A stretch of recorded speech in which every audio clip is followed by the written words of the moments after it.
It is a world of darkness. The sin of Cain has spawned the cursed horror that stalks the night in search of living blood.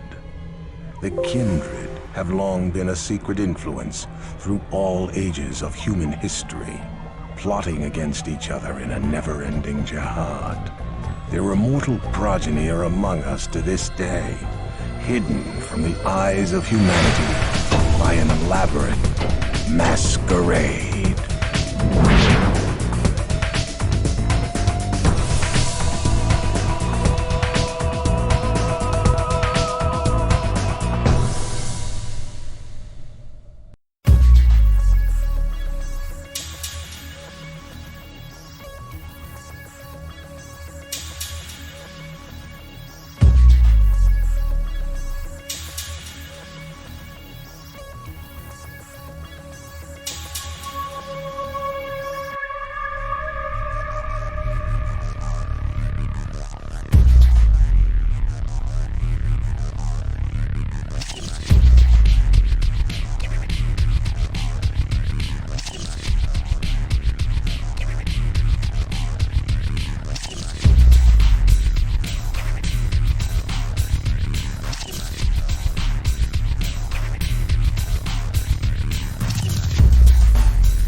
Just decided to start barking.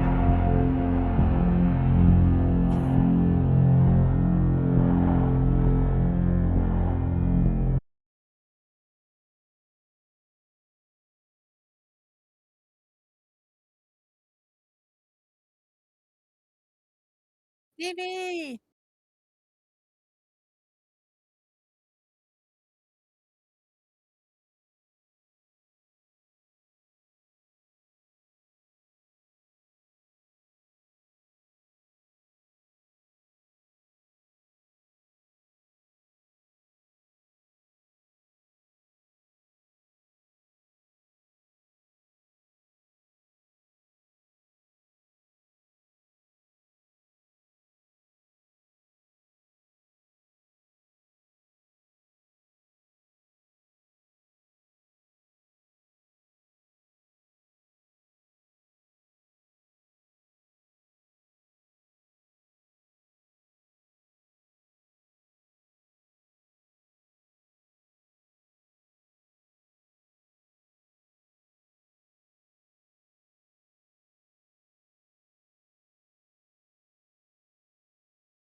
Yep.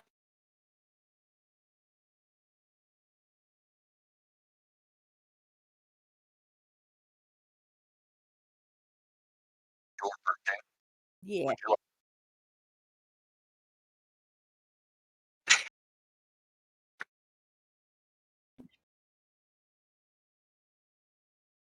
Sure, I'll use my nice sparkly purple one. 6.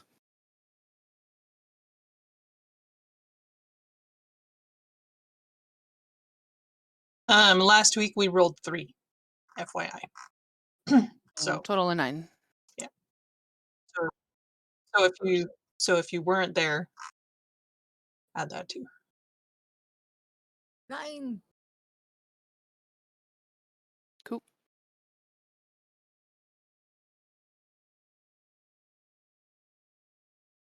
Somebody in there. See, once again, sometimes I forget to unmute myself. So thank you, Davy Jones.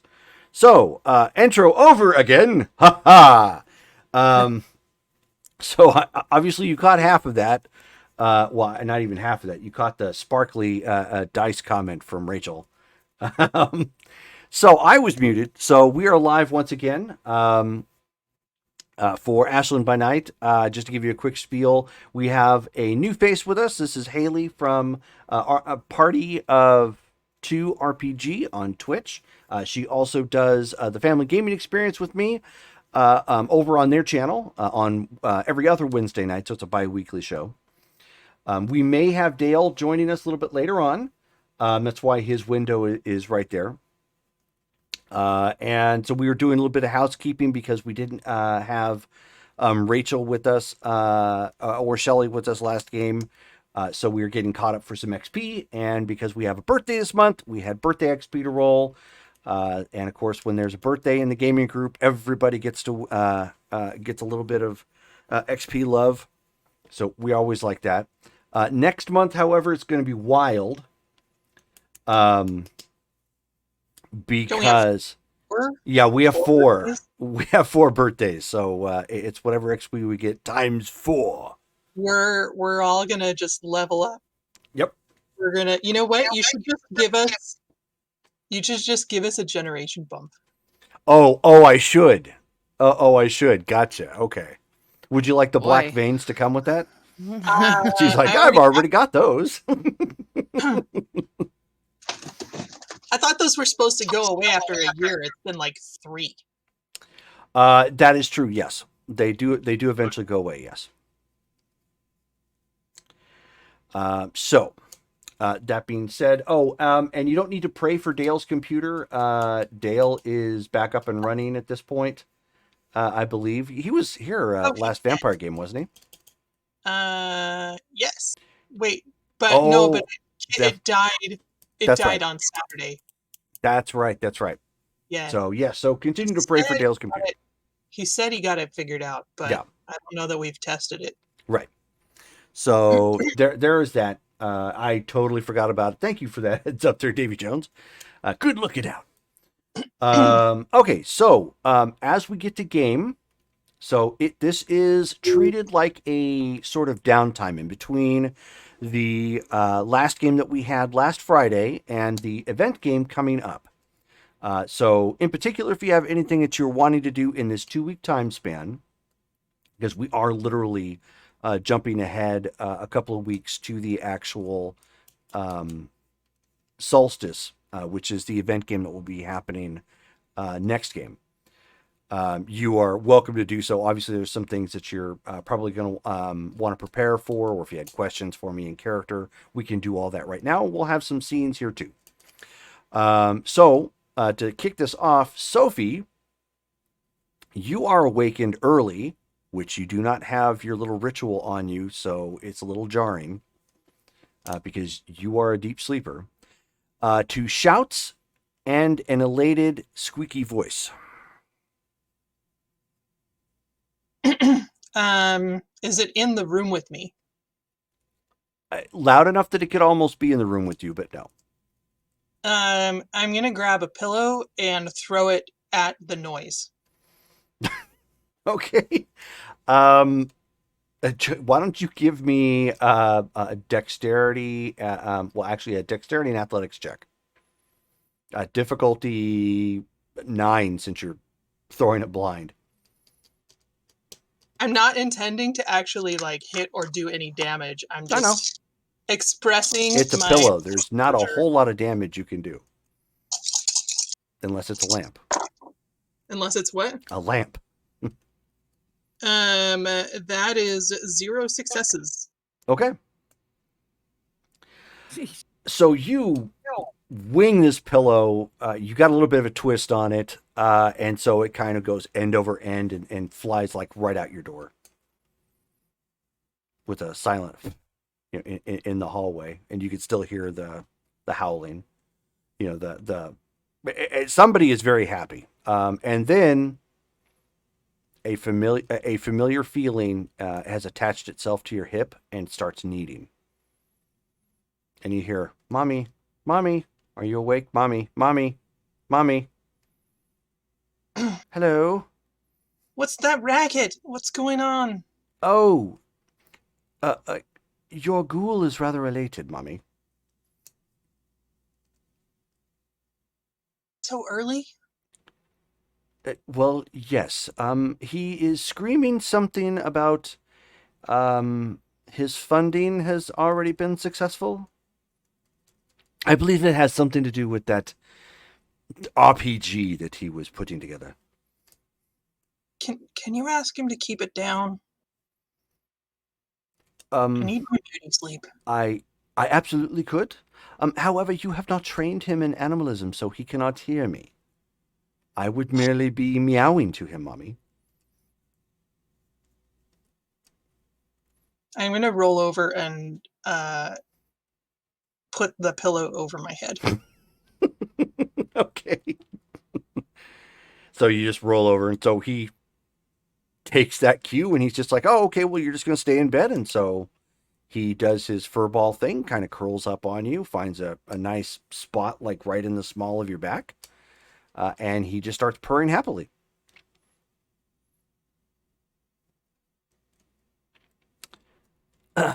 Rachel. Remember, you're muted again. Yes. So you have, in this time frame up to this point, you were working on setting up the location and getting obviously like the rock and some of the other requests that Kareen had put in with you. That has all come in. Okay. So they have Excellent. been within like the past night or two since you gave the okay to load it to your in the backyard of your new place. It's slowly been disappearing. So as they need it, they're pulling it out and utilizing that to create the structure. You've been given a rough map of where it's going to be located. Okay.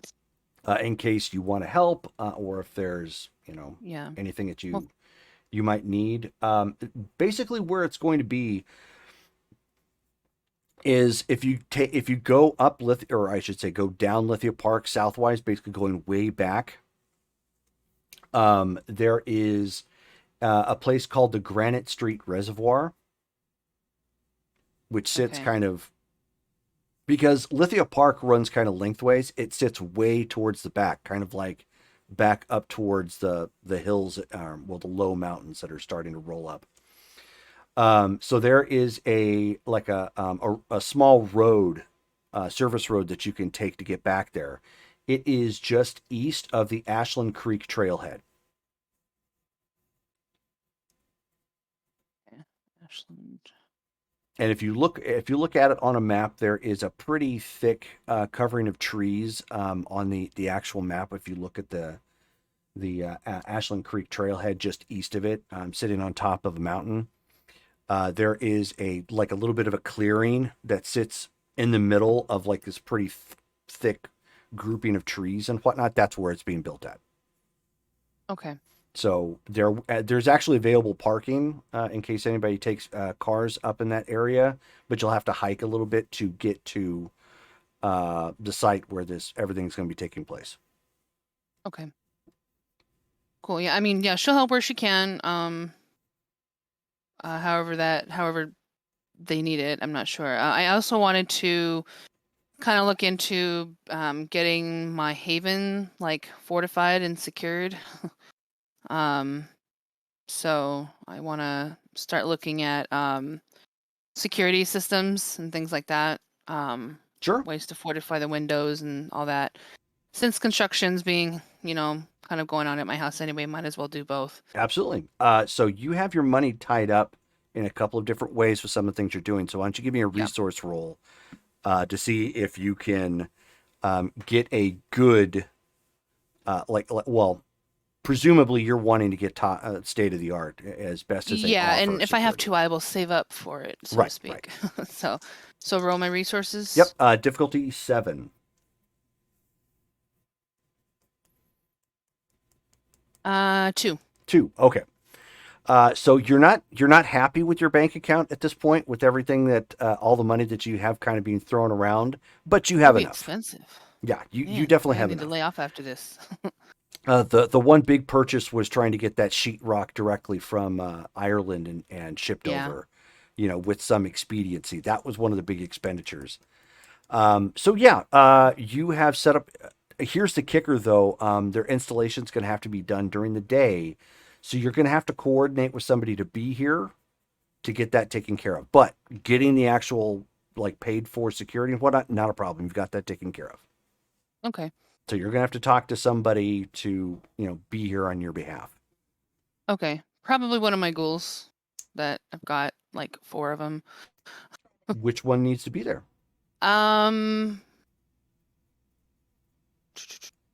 I don't know. Probably, you know what? I trust my manager at Anzio's. How did I know you were going to claim him? So Hector's going to be pulling some. He's good. Hector's going to be pulling some double duty and going to the boss's house. Compensated.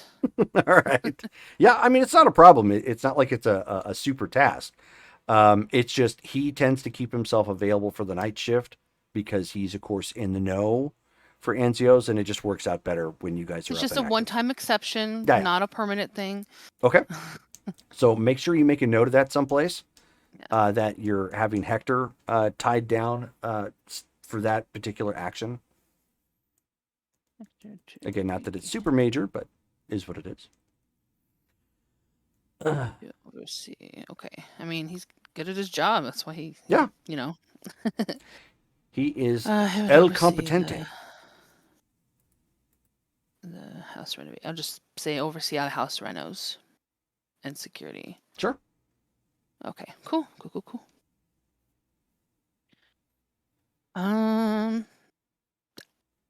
Okay. I mean, that's pretty much, I guess, it. Other than just making sure that Anzio's is up to date, of course, on the financing and the accounting and stuff.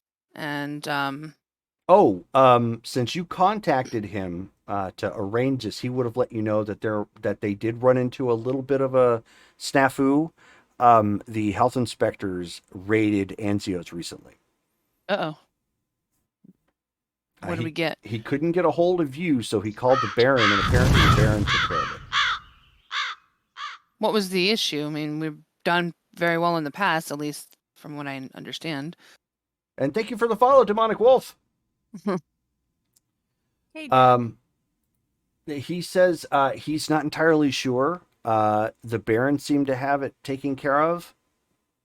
So I don't know if she threw money at it, or if she did your vampire powers or something to make it go away. But it seemed kind of tense for a bit, so I'm not too sure.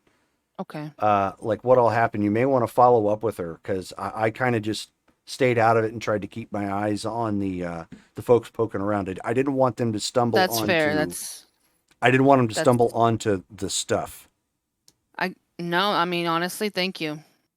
That's exactly what I would have expected. So, all right, I'll give her a call and let her know, or ask her what's going on with that. And all right, I'll catch you soon. Okay.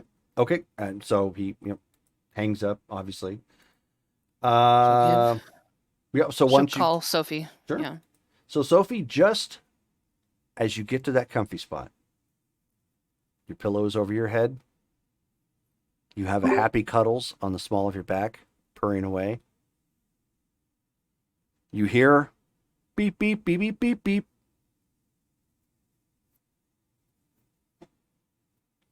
From your phone. I'm going to groan and roll over again and answer the phone. Poor Cuddles. What time of the evening is it? Supposedly I've been up for a little bit and she hasn't, right? It's it's 8 at this point. It's still quote unquote early morning for vampires. Okay. Hey, Sophie, you awake? Yeah. Damaris. Hey, what? Wow. You okay? Is everything okay? No, that's fine. I actually just had a question. I was just over dealing with Anzios, and they said that we had an issue with the health inspector. And that you took care of it. Do you know what happened with that? Yeah. Honestly, it was just the marshals throwing their weight around. Oh. They got impatient about waiting till nightfall to get their report that they asked for, and so tried to motivate us in other ways.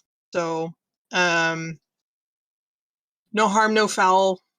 We worked it out. Everything's fine.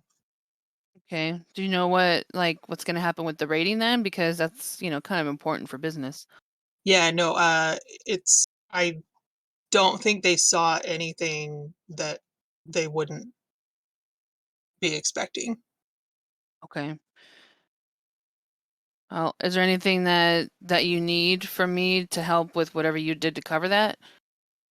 Nope, all we did was just have some words and give them the report that they wanted. Were they satisfied with it? So far, sounds like. I haven't been contacted by them again yet, so hopefully Gotcha. they will communicate any further requests before pulling strings like that again. Yeah, that's not cool. All right. Okay, well, I guess I'm taking care of some preparations for the upcoming solstice, which you guys are encouraged to attend, by the way. Do you know how many people we're going to have coming to town for that? Do I know, Jerome? Have I been told what to expect? You haven't been given a full total as of yet. You know that there's going to be at least 2, possibly more, of your clan, I should say. Okay. Well, there'll be at least 2 from my clan, in addition, but I will try to get a better number for you on that. And hopefully I can get a list of who is coming so that way we're prepared, and we don't have any surprises. Yeah, that's what I'm most concerned about, is just the surprises. Okay. I'll reach out to Kareem and at him and see what's going on. Great. Okay. Do you know if this event is known to people outside of your clan as well? Is it well known? Would I know if this solstice is well known amongst others I mean, the outside of my clan? solstice itself is well known No, but the to event. anybody in like a pagan-like faith. It's not an anarch thing, but you do know that the anarchs have been invited specifically, at least the ones locally, specifically for the first night of the event. So I'll relay that. It's not specifically a clan thing. Solstice in general is known well known with pagans. But here we really do want you guys to attend for the first night. Like that's significant for it. So You know, Mhm. I had a thought. The other night I was contacted by a fellow from the Anarch Free Press. And I checked out the paper to see kind of what they've been reporting on Ashland, and everyone seems to be really excited about the progress that we've made here. And I was just wondering, do you think I should let him know and he could put it in the paper? Do we want do we want more strangers coming to celebrate, or um I don't know how private you want this sort of well, thing it's a to be. celebration. So I mean, that's not a bad idea, to be honest. If that attracts more anarchs to our city, to strengthen our numbers, I mean, that could certainly be a positive for us. To extend the invitation out to others as a show of strength, Okay. perhaps. Let me talk to them about it, and I'll get back to you. Sounds good. I don't want to say it's okay to advertise this out to everybody and their brother, because that could be a bombing waiting to happen, with everybody in one place, if it's super well known. Yeah. Well, yeah, put some feelers out and let me know. And if it seems appropriate, then I will pass the word along. Okay. Yep. And definitely don't want the marshals to be aware of this either, because that could just be a whole lot of bad. Okay. As All right. as long as the masquerade stays safe, I don't think we'll have too much trouble from them. It's out in the middle of pretty much nowhere, so that's not going to be difficult. Great. Okay. Sounds good. Let me know. All right, we'll do. Okay. So as you wrap that up, your phone call or whatnot, and you set your phone down, Sophie, Cuddles is like right in your face, and he's got like a harumph look on his face because you rolled and disturbed his great spot. Oh, I'm sorry, sweetie. You know Nightfall is a really precarious time. And I'm gonna just kind of lay the love on, give him some really good snuggles. Okay. So To, he places a paw on your head. He like does the paw sort of thing, and he says, "Just get Daddy to cast the ritual. You'll feel better. There." you're probably right. So with that, he's like, "Well, since I can't get any sleep, and you're awake, I'm going to go see what your monster is hooting about." Oh, and be sure to commend him. He's lost 2 pounds. He's happy about that. But I didn't tell you. You know, maybe it's a good thing that he can't understand you. Why? I am very intelligent. I communicate effectively. You do, and you are not especially tactful about it. I can be tactful.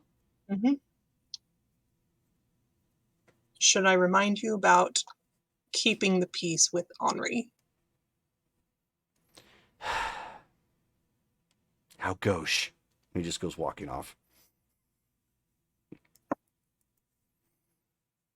I will go ahead and get ready for the night. Okay. Okay, so Hayley. Bum, bum, bum. So, as you are starting to come to, there is a splitting pain in your head. Your world is spinning. You're not quite sure what has happened. It's almost like you went 4 rounds with Mike Tyson and you're not a boxer. Your world is clearly spinning. Visually speaking, you can't quite focus on much. You just know you're on the ground somewhere, and perhaps up against something. So you may have. You're not sure what exactly happened, but it feels rough, perhaps like a tree. As you spend some time trying to force yourself to regain your faculties, you're still not entirely sure where you're at or what it was that you were doing. You're that kind of loopy. You do know you've been traveling. You do know it's time-wise, it's obviously evening time. You're not burning up from the sun or anything. So you must have been up for at least an hour or two. As you're starting to regain your faculties, you start noticing that you're on a dirt road. There is one light emanating from behind you somewhere. There's a lot of dust coming from behind you. So it's like still kind of free floating and settling now at this point. So, you may have been here already for a few minutes. You can feel some stinging pain on your body, although thankfully not aggravated. And I could explain that in a second. Aggravated basically is like supernatural damage, or like for humans, intensive damage. So like acid burns would be aggravated. Fire damage would be aggravated, like really, really, bad, sometimes permanent type of wounding. So you've been hurt, but nothing that you can't recover from within the night. Taking a moment just instinctively to, because one does when you're in pain, you kind of touch the centers of pain, and that you have an injury to your head, which probably explains why you're so dizzy. You touch it. There's a little bit of blood. Thankfully, there's not a lot. Vampires don't, because of their body type and they're undead, they don't just go spewing blood like some bad anime, when they get injured, which in some cases can also be a danger of the masquerade because you don't bleed normally. You do bleed some, but not quite like you would expect a normal person.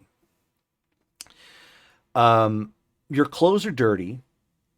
They're a little cut up. You have some scratches on your hands and arms, and they sort of match. So something happened there too. And when you finally start, the spinning around you and is finally slowing down. You're able to look around, and that one light emanating from behind you is the remains of a headlight. It looks as if something happened and you rammed a tree head on, going very fast. Like the tree itself is, I want to say, about 1.5 feet into the engine block. You do recognize it as your car. And the dust settling around it does support the theory that you ran into it. And you do remember at this point traveling at high speeds, but you're not sure why exactly. As you look around, it's a fairly open countryside. There are a couple trees here and there interspersed, but it does give you a good view of the rolling hills up to low mountains of the area that you're in. And for some reason, you're either at or near Ashland. Ashland, Oregon. Again, you don't recall exactly why you're here. Again, there's a fog that hits you from whatever just happened. But it's starting to come, you're finally starting to come to. What do you do? I'm in the car, right? You're outside, actually. Outside the car. Okay. Yes, you are actually up against a tree. It looks like if you had to take a first guess, maybe you crawled and kind of propped yourself up against the tree. So it's not like an impact thing where I like flew and then smashed into a tree. It's You're not sure at this point, but yeah, you clearly did not, involuntarily attack the tree. okay. Getting my bearings, I think I'd like to go back to the car and see if I can figure anything out from there. If I have like a note or a something to figure out where the hell I am Okay. and why I'm here. Okay. So you hobble back over to your car. Again, you're still getting a hold of yourself. Thankfully, nothing's broken, from what you can tell. Now, for the first roll of the night for you, and you're trying to investigate your car, why don't you give me a perception and investigation check? Difficulty 6. So what you're going to do here is you're going to add your perception trait, and then you're going to add anything that you have for investigation. That's your dice pool. So that you'll have that amount of dice to roll, and they're all D10s. So perception. So there's 3 of those, and then what was the other? Investigation, Ability. which is under Investigation. knowledge. Okay. Hold on. I have to change which dice I have. Yes, everything is a D10 in this game. So you're going to roll. You have a difficulty of 6. Mhm. Anything above a 6 is considered a success. If you roll a 1, it subtracts from that success. 6 Oh, okay. did. We I lost did. Shelley. So, oh, There she is. I have 3 successes and 2 failures. Oh, are you rolling? Okay, are you rolling standard D10 or are you rolling the 5th edition vampire dice? I just did standard D10. I Okay. didn't know there was a difference. No. That's why I was asking, because the way you said it made it sound like it was V5 for a second. So did you roll 2 1s? No, I just rolled 5 D10s. Okay, perfect. How many of them were above a 6? 6 and above. 6 and There's above. a 6, a 9, and a 9. Perfect. That's 3 And a 3 and a successes. 2. Yeah. You don't have to tell me the failures. Okay, just the successes. Okay. Yes. Unless you roll a 1. So, for example, if Okay. one of those die rolls came up as a 1, then you'd only have 2 successes instead of 3. Okay. I got you. So pretty easy. It just takes a little bit to get used to. So you've taken a moment. Oh, and how's it going, Alex? Alex from our D&D Saturday D&D game is in the chat as well. Okay, so now that you have most of your faculties together and you're just giving it like okay, well, I don't know why exactly I'm here, but what the heck happened? Yeah, you can confirm you rammed your car. You probably got thrown through the windshield, which explains the scraping on your arms. The windshield is like out onto the ground somewhere. You did narrowly miss the tree, so you kind of baseball slid, away, which explains some of the dirt. The trunk is still closed on your car, so it doesn't appear that anything has happened with any of your belongings. Obviously, the contents on the inside of the car, anything that you had in the driver's seat, is a bit scattered, but there wasn't a whole lot. Is the engine hot? The engine is still hot, yes. Okay. So it was So recent. it happened within the last hour. Yes. You do happen to have, as you kind of scrape around and look, you do have a scrap of paper that has an address and the name of some place. And the name of the place is Weisinger's Vineyard and Winery. Okay. Do I recognize that name in the haze, or is it totally... It's recognizable. I mean, it's in your handwriting too. So you definitely wrote this down. It was important to you for some reason. Yeah.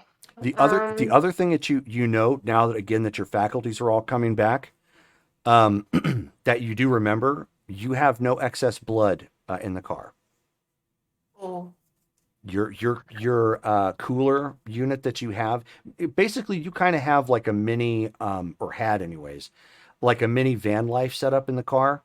So you have, and this is actually still intact. You have like a Jackery portable battery that connects to a mini fridge that you just kind of keep in the back seat since you don't have anybody traveling with you.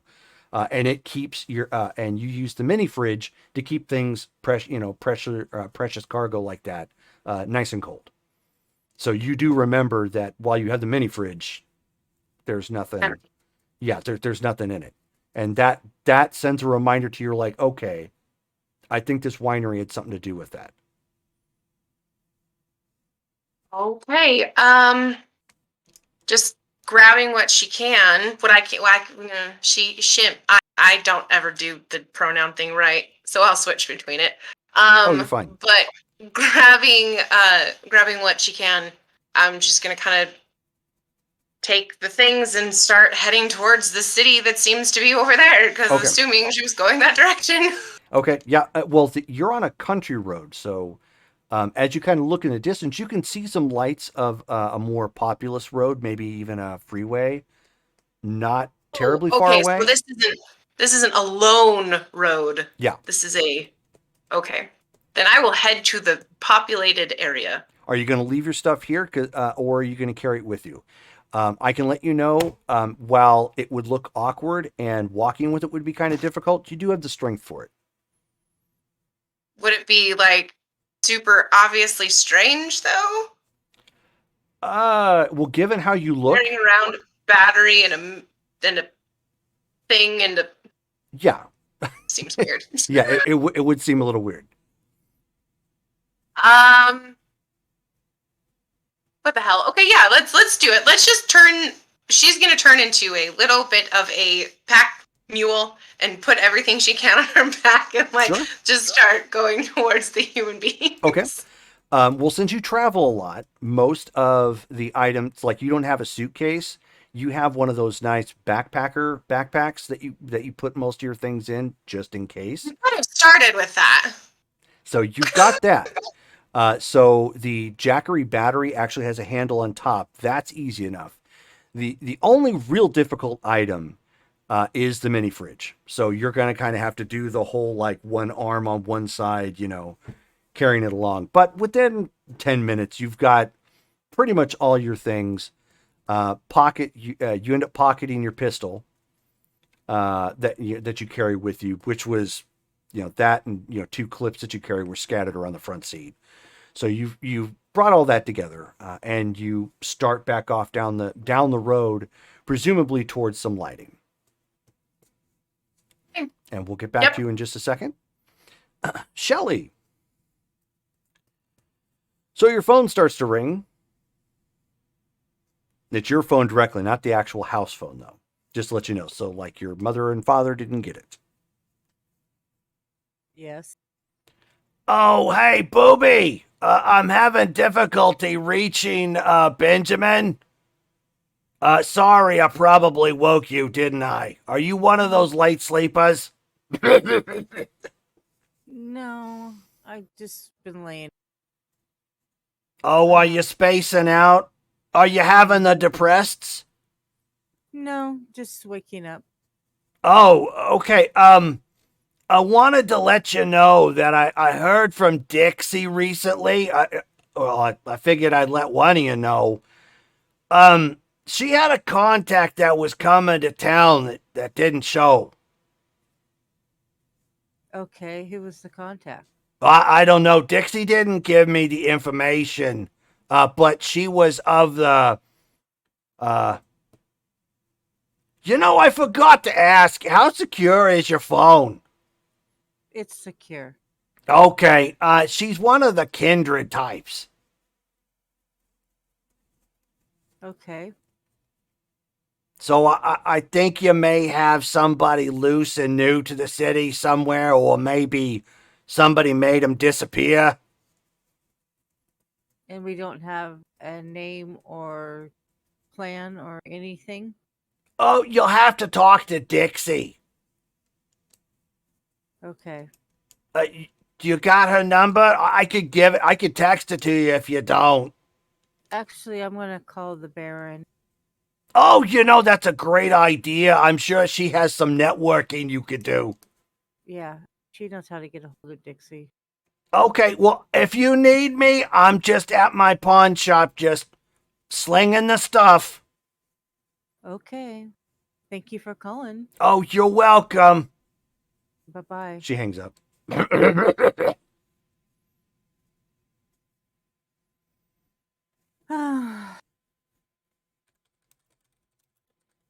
What a way to start the evening.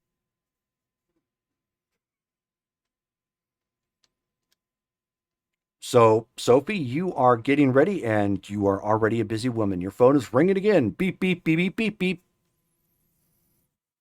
It's a very difficult morning. It is. Okay. She's gonna grab the phone, half dressed, and I answer. And you could see on the caller ID, it's Lily. Oh. Hey, Lily, is it an emergency? I don't know. Okay. I just got a call from Sharon, and it seems like we have a missing 100 in the city.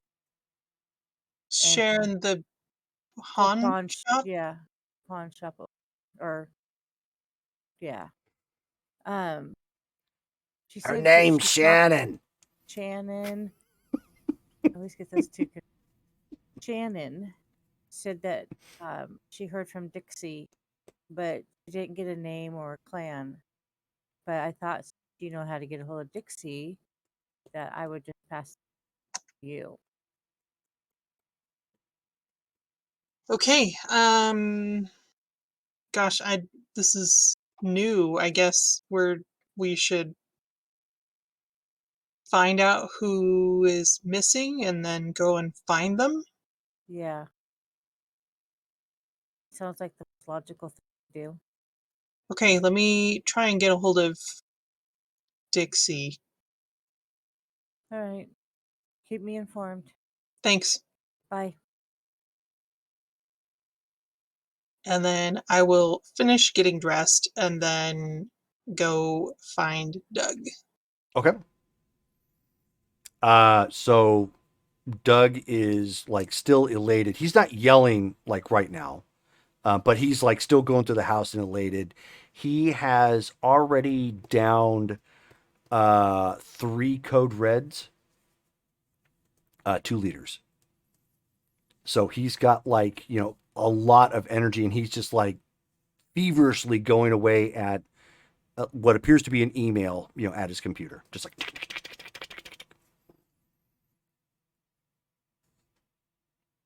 Knock on the door while I'm standing in the doorway. Okay. So he says, Andre. Hey, Doug. You look pretty focused. Yeah, it's been like super cool tonight. We hit our funding goal. For the LARP? Yeah. For your big event? For the big event, yeah. But I didn't anticipate this many people coming, so I'm super busy. Wait, like how many people? It's 100. Wow. Yeah, the word kind of spread to some of the LARPing community. They have like this like organization. I think they're official with Black Dog Games. Wait, so like people from out of town? Yeah. Are coming? Yeah, it's almost kind of turning into a mini convention. I'm a little nervous, but super excited. Super stoked. So wait, so where are you gonna hold it? Oh no, same place. Same place. We totally have the room. Oh. When wait, does this mean you have a date for the event now? Yeah. Yeah, no, we're totally gonna be throwing it like in 2 months. In 2 months. Okay. Yeah. Okay. Whew. Okay, we can manage that. Okay, I'll ask you. I have questions, but it's I can ask you more about it later. So I just got a phone call that it sounds like I need to get a hold of Dixie. Do you have her number? Dick. Oh, yeah. The independent ghoul Yep. contractor. That's Yeah. No, I totally know how to get a hold of her. Um, He kind of looks confused for a second, turns away from his computer. Why do you need her? okay, so, she apparently had a delivery that didn't show up, and the delivery person is missing, and the delivery person is one of my kind, so we thought we'd try and track them down. Oh, yeah, that doesn't sound good. So I was hoping that I could get more information from Dixie about who we're looking for. Okay. Yeah. Just give me a second. Let me text you the message. Sure. Then your phone chimes as he sends a text to your phone, with the number. Okay. And I'm before I pretty leave, sure she already knows who you are, so you don't have Yeah, anything to worry about. we talked that one time at Anzio's. Oh, yeah. Yeah, so thanks, Doug. And before Oh, ne before I problem, leave- pray. Did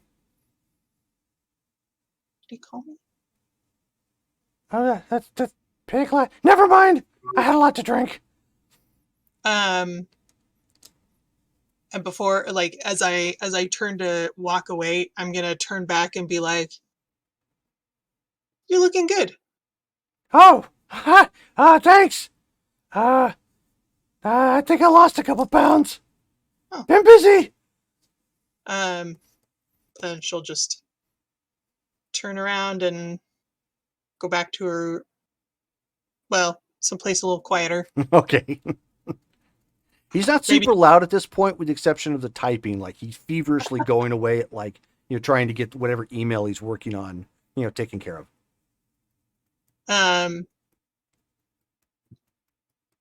So, okay, so I'll go to the living room and text Dixie first and say, Dixie, this is Sophie. Is now a good time to call? You get a thumbs up emoji. Okay, so then I'll go ahead and call her. Okay, so she picks up the phone. She says, "Namanaka Pisai." Mm-hmm. Okay. Hey, this is Sophie. Hi, Baron. Why are you calling me? Did you need something? Yeah. So, I heard through the grapevine that you have a missing person, and I was hoping I could get some more particulars so we can send out a search party. Oh, wow, that spread fast. Shannon. Never mind. Okay. Is that a problem? No. I think actually this might work. So I was supposed to meet an out-of-towner, as you know. She's Camarilla. Oh. I don't know her intentions, though. I think she was just passing through. I don't obviously do background checks on everybody. That's not Fair what I enough. do. Fair enough. She was just wanting some blood to travel. It's a little peculiar, but I've run into it before. Sometimes, mostly with nomadic types, usually gangrel. But anyways, she didn't make her stop. She was supposed to meet me at Weisinger Vineyard and Winery at the south end of town. When I got there, the police were there. The police? Yes. I did a little ear hustling, and it sounded like there may have been I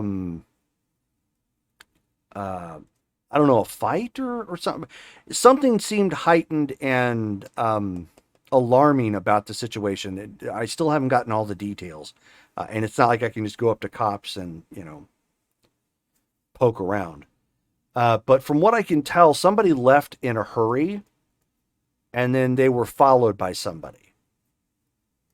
And it was a heated exchange of some kind, but it seemed to be primarily from the two individuals who spotted this woman, and I'm presuming that was who I was supposed to meet. I'm a little worried because, and I'm sure we have an increase in hunter activity. I don't know if she ran into some. Okay, so we have a woman that was the delivery person, or no, the client, Client, yes. and two possible persons of interest. Right. Do you have a description for any of them?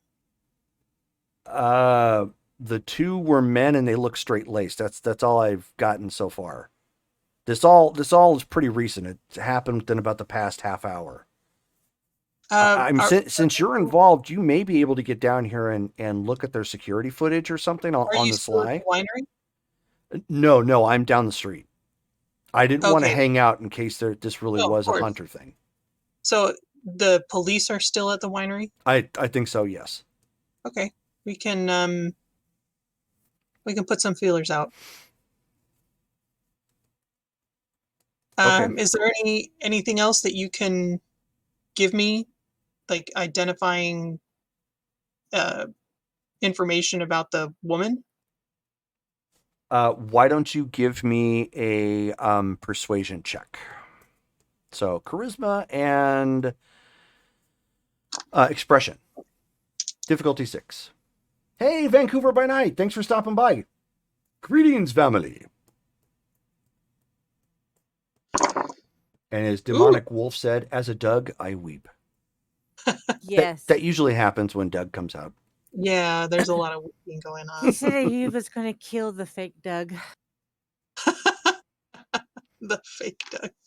Oh, I mean, you've said that before too. Oh yeah, my eye twitches. So I rolled 3 10s, so that is a total of Oof. 8 successes. Wow. Okay. She says, okay, I don't normally do this, but because you guys have been some pretty good clients, I've made bank off of Ashland. I'll share a little bit with you. The client's name is Trish. Gives the the appropriate last name. I don't know how much you know about CCM. What is that? Contemporary Christian music. Not a lot. Okay, so you may need to Google it.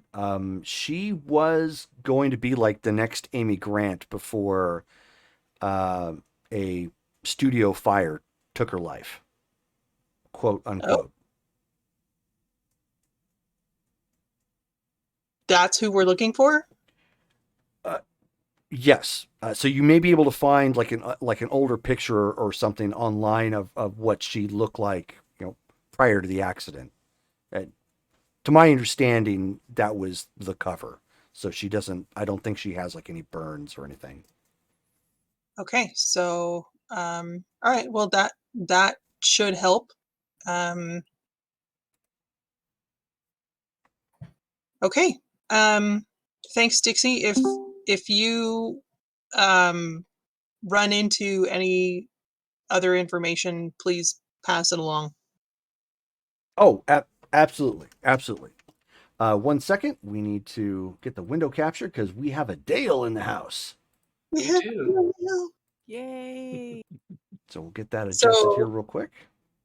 So I'm going to look up this person on Google and then send a photo to the chat, and also the coterie chat, and also kind of a rundown of what she told me about who this person is and that they're missing and what all went down at the winery. Okay. So I think we ought to either check out the winery circumspectly or in person if it seems like it's the safe thing to do, and see if we can find a trail from there. Okay. So do you basically put that in the text chat? Yep. Okay.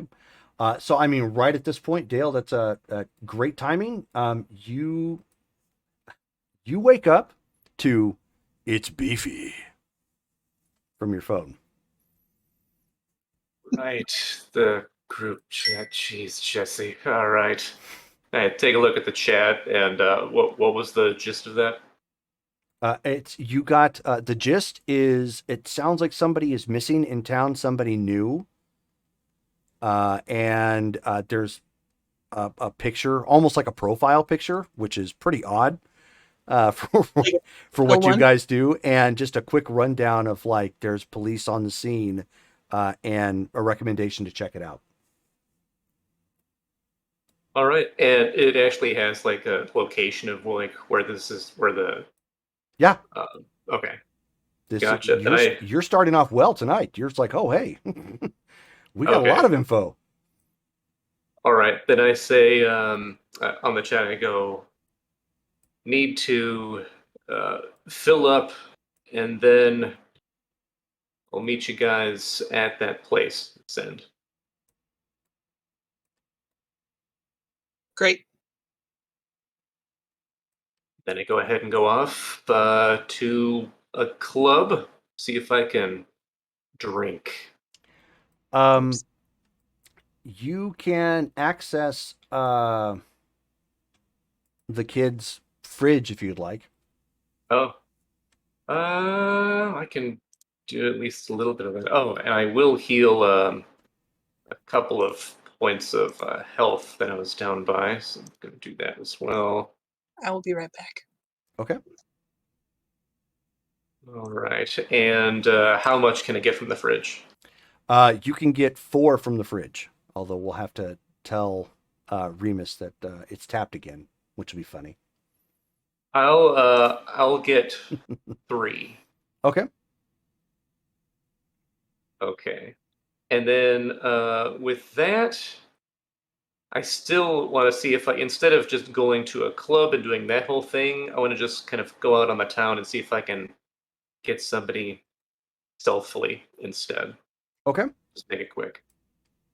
So to keep it in line with what we're doing, why don't you just go ahead and give me a roll? Since you're being so, how are you attempting to be forward about it, or like on the prowl and stealthy about it, and just grabbing whatever you get? Like, are you okay with homeless, or are you just going to, like you said, like a club?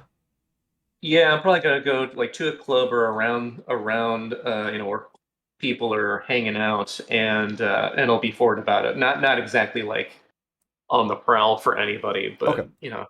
Uses charm. Okay, so since you're attempting to use charm, why don't you give me a... Oh, you're being a little stressed about time. It'll be difficulty 7. Give me a charisma and subterfuge.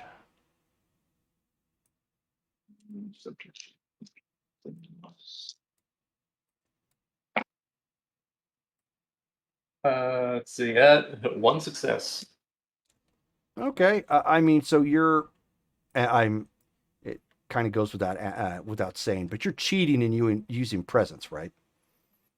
Yeah, so like for that, I can use depending on like if there's a group or whatever. Is there like a group of people? If so, I'll use awe. If not, then I'll use entrance. Okay, so we'll say I know you're not going to run the risk of killing them. So you do end up picking up a duo of people from the club. Again, This is during a bit of a time lapse from the events of last game. Okay. So you could get 4 points from them safely. Anything, Gotcha. Yeah. anything beyond that would be obviously risking their health. I'll do the safe spot. Okay. So there you go. Excellent. And with that, I'll then heal myself back down to bruise, so I have no health penalties. There. Okay. And with that, then I head to the actual location. Okay. I take it. So then, is everybody going after you got the text message, or how's that working out?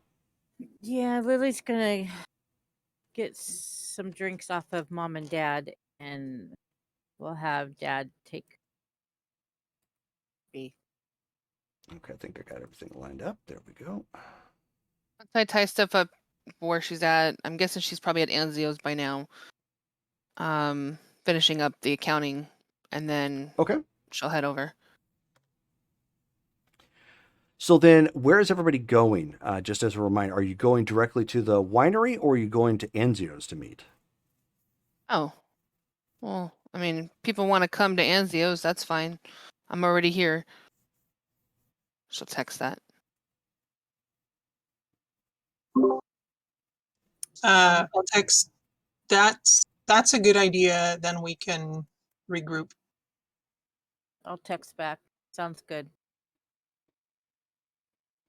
I'll text back. See you there.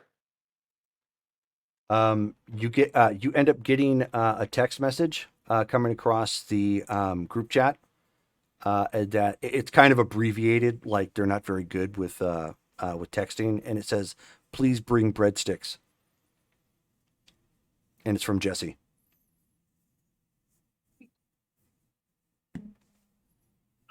Do I happen to know if there's like? Okay. Yeah. I text back. Do what I can, Jess. And send that. So he rather than send the emoji, he types out thumbs up. All right. Okay. Okay, so all of you are now on your way to Anzio's, the Italian restaurant. Trish, you have your things and you're walking down the country road. As you're walking further down the country road, you can actually see the lights getting closer from the road. So there's definitely a freeway not far away. You've walked maybe a mile at this point. The rest of the road, of course, is dark. There's no street lights down this country road. As you walk, however, you can see lights to the north of you, which are coming from an establishment. There are a couple cars parked out front. You can actually see what appears to be a squad car from the police here as well. And as you're walking, there is a nice backlit sign, wooden. It's not like neon or anything like that. It looks like it's been hand carved. And it actually says Weisinger Vineyard and Winery.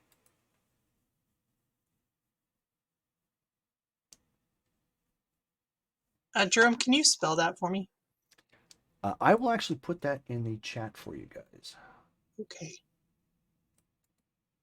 Uno momento for flavors. Because every time you say that word, my brain just like does a keyboard smash. There you go. Put that in the text chat for anybody curious.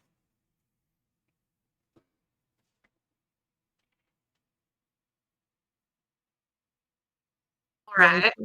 Weisinger. Okay. I don't know why my brain had such a hard time with that.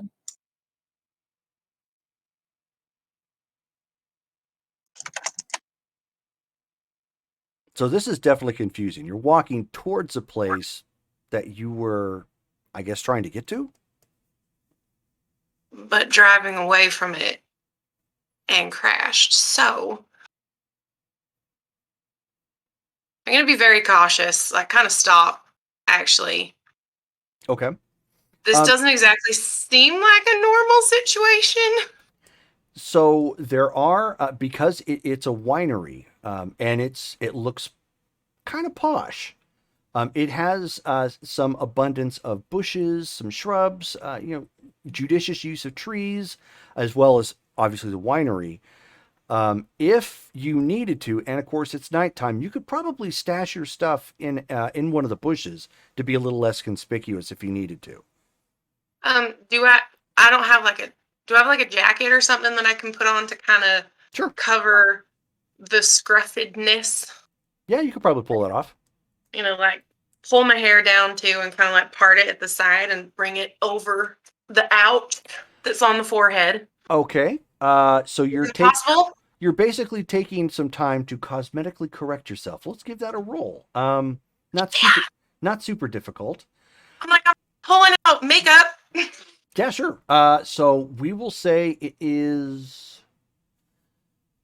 You're being quick about it. We'll use dexterity and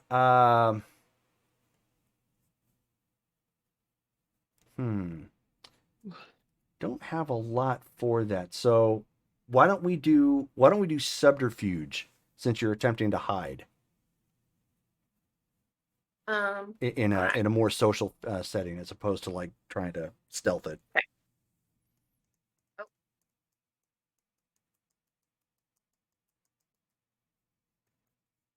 Difficulty 7. So anything at 7 or higher will be a success. Oh, hey, that's not a good thing then, because I got a 9 and a 1, so I got 0. Okay, so that's actually good that you did that. So you failed, but you did not botch. Botching only happens in this game if you have no successes and a 1. So it's a little bit harder to get like an absolute botch than it is in D&D. And a crit 1. You're right. Crit failure. Crit failure. Okay, so you do what you can. Maybe it's because you're a little worried about why you don't recognize any of this, and it's all still kind of a haze. You do it hastily, so you get your hair down and whatnot. Throw your coat on, of course. That was easy enough. But making yourself up to kind of cover it, you didn't really get it the way you wanted it. Probably because you didn't have a mirror to reflect off of. You can probably pull this off again if you do get a mirror, but you do the best you can with the situation you're at. Okay, I want to stash my things then, like in far enough away that like I feel comfortable that nobody's randomly going to come up and try and take it. But then I want to kind of walk slowly, not slowly. I want to walk stealthily around to kind of see if I can overhear anything or figure out what the hell happened. You want to case the place. No problem. Yes, I would like to do that. Dexterity and stealth. How close are you getting? Not super close. Okay, like so like bystander close, where like something's happening and people like to watch. Okay, so like you're just gonna try and blend with the crowd. So we'll get that at difficulty 6. So you are gonna have dexterity and stealth. Oh frick! She is not stealthy at all. All right, I'm gonna try that again. Oh Okay, wait. So wait. What was it? A hardness of? Difficulty 6. I got 2 1s. Any successes? No. That's a botch. Wow. So we just describe a botch, and she gets a botch. So here's Very good at showing after explaining. Yeah, there we go. All right. So you come walking into the location. Now, keep in mind, whatever happened hasn't happened recently. So there's not a whole lot of people around at this point, like congregated, watching. There's some people are still trying to enjoy their meal and their drink at the winery. It's kind of settled down a little bit. And as you kind of approach, looking casual, of course, you turn and you look because you hear some voices or whatnot. You're trying to find a crowd to kind of blend in with, and you just plow right into an officer. Just boom. And so he turns around and he's just like, my goodness, are you okay? And he looks at you and then notices, like your disheveled hair, and some of the the noticeable blood coming off your forehead. He says, "Ma'am, are you all right?" The strangest thing just happened. Like I fell, and I like on these dirt roads in the back country kind of thing. I'm used to being able to see better, and I fell. Of course, I did, and I'm fine. I'm really okay. I was just kind of noticing what happened here is definitely a bigger deal than what happened to me. Okay. So Do I have to roll for like deception or something? at this point, yes. Given the way you look, but this is actually one of your strengths. So give me a charisma and subterfuge check. 4, 5, 6. Okay, 6 dice.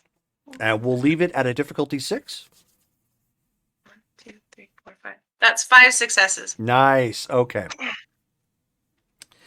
Oh, and speaking of which, since you have a charisma of a 4, if you roll a 10, which is a 0 on a on a normal D10, that counts as 2.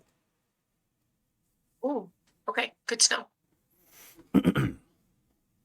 Okay. So, and so so when you ask that, you're good at talking. So you disarm him enough that he doesn't go into the obvious of who it is that you are, and he's just like he says, well, we really should have you looked at. He says, but we're just here investigating what apparently was some sort of domestic issue. We're not entirely sure, but it looked like it may have been assault, and we're trying to follow up on that.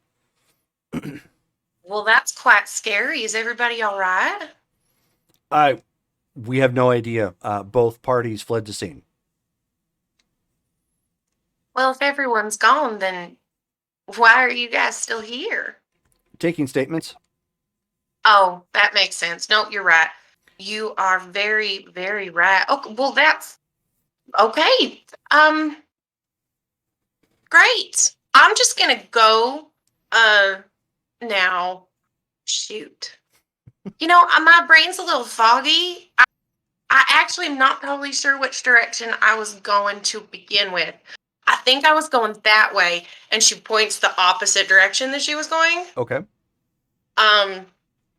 Just kind of hoping that she can get the guy to let her go.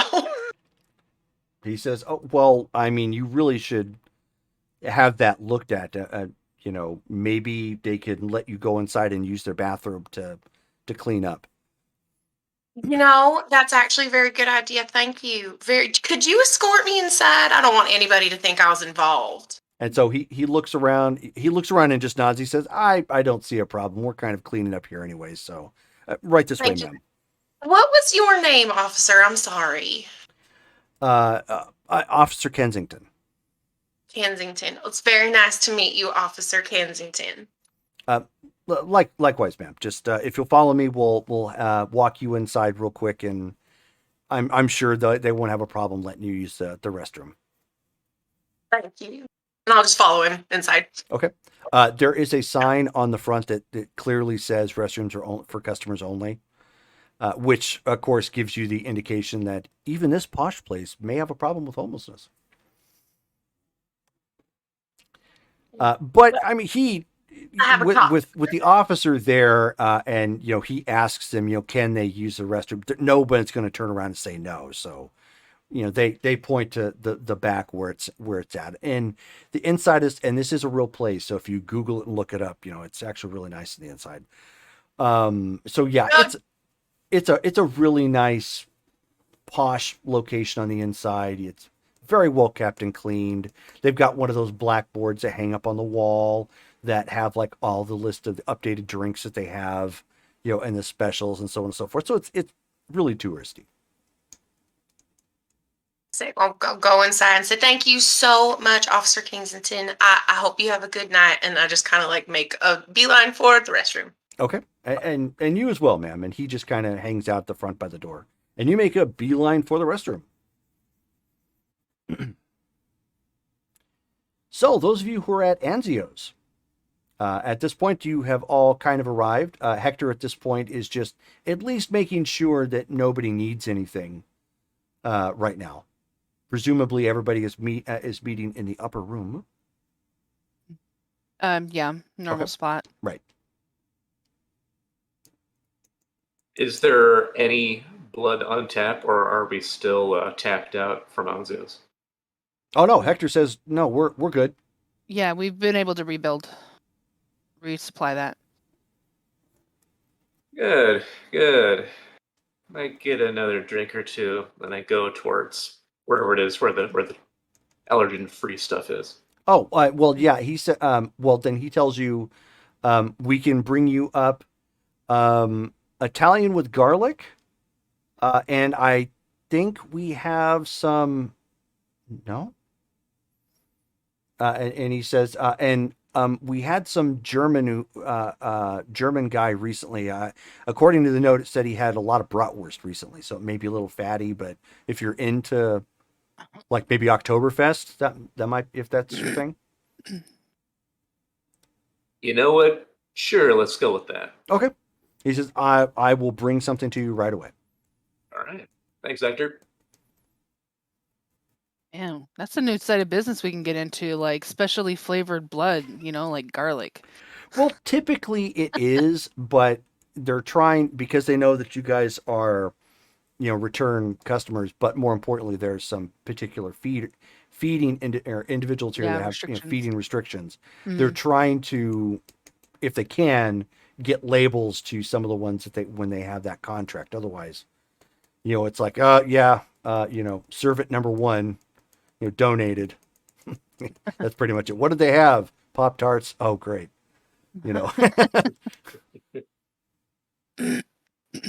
I mean, maybe it's not a big deal for the rest of you. I mean,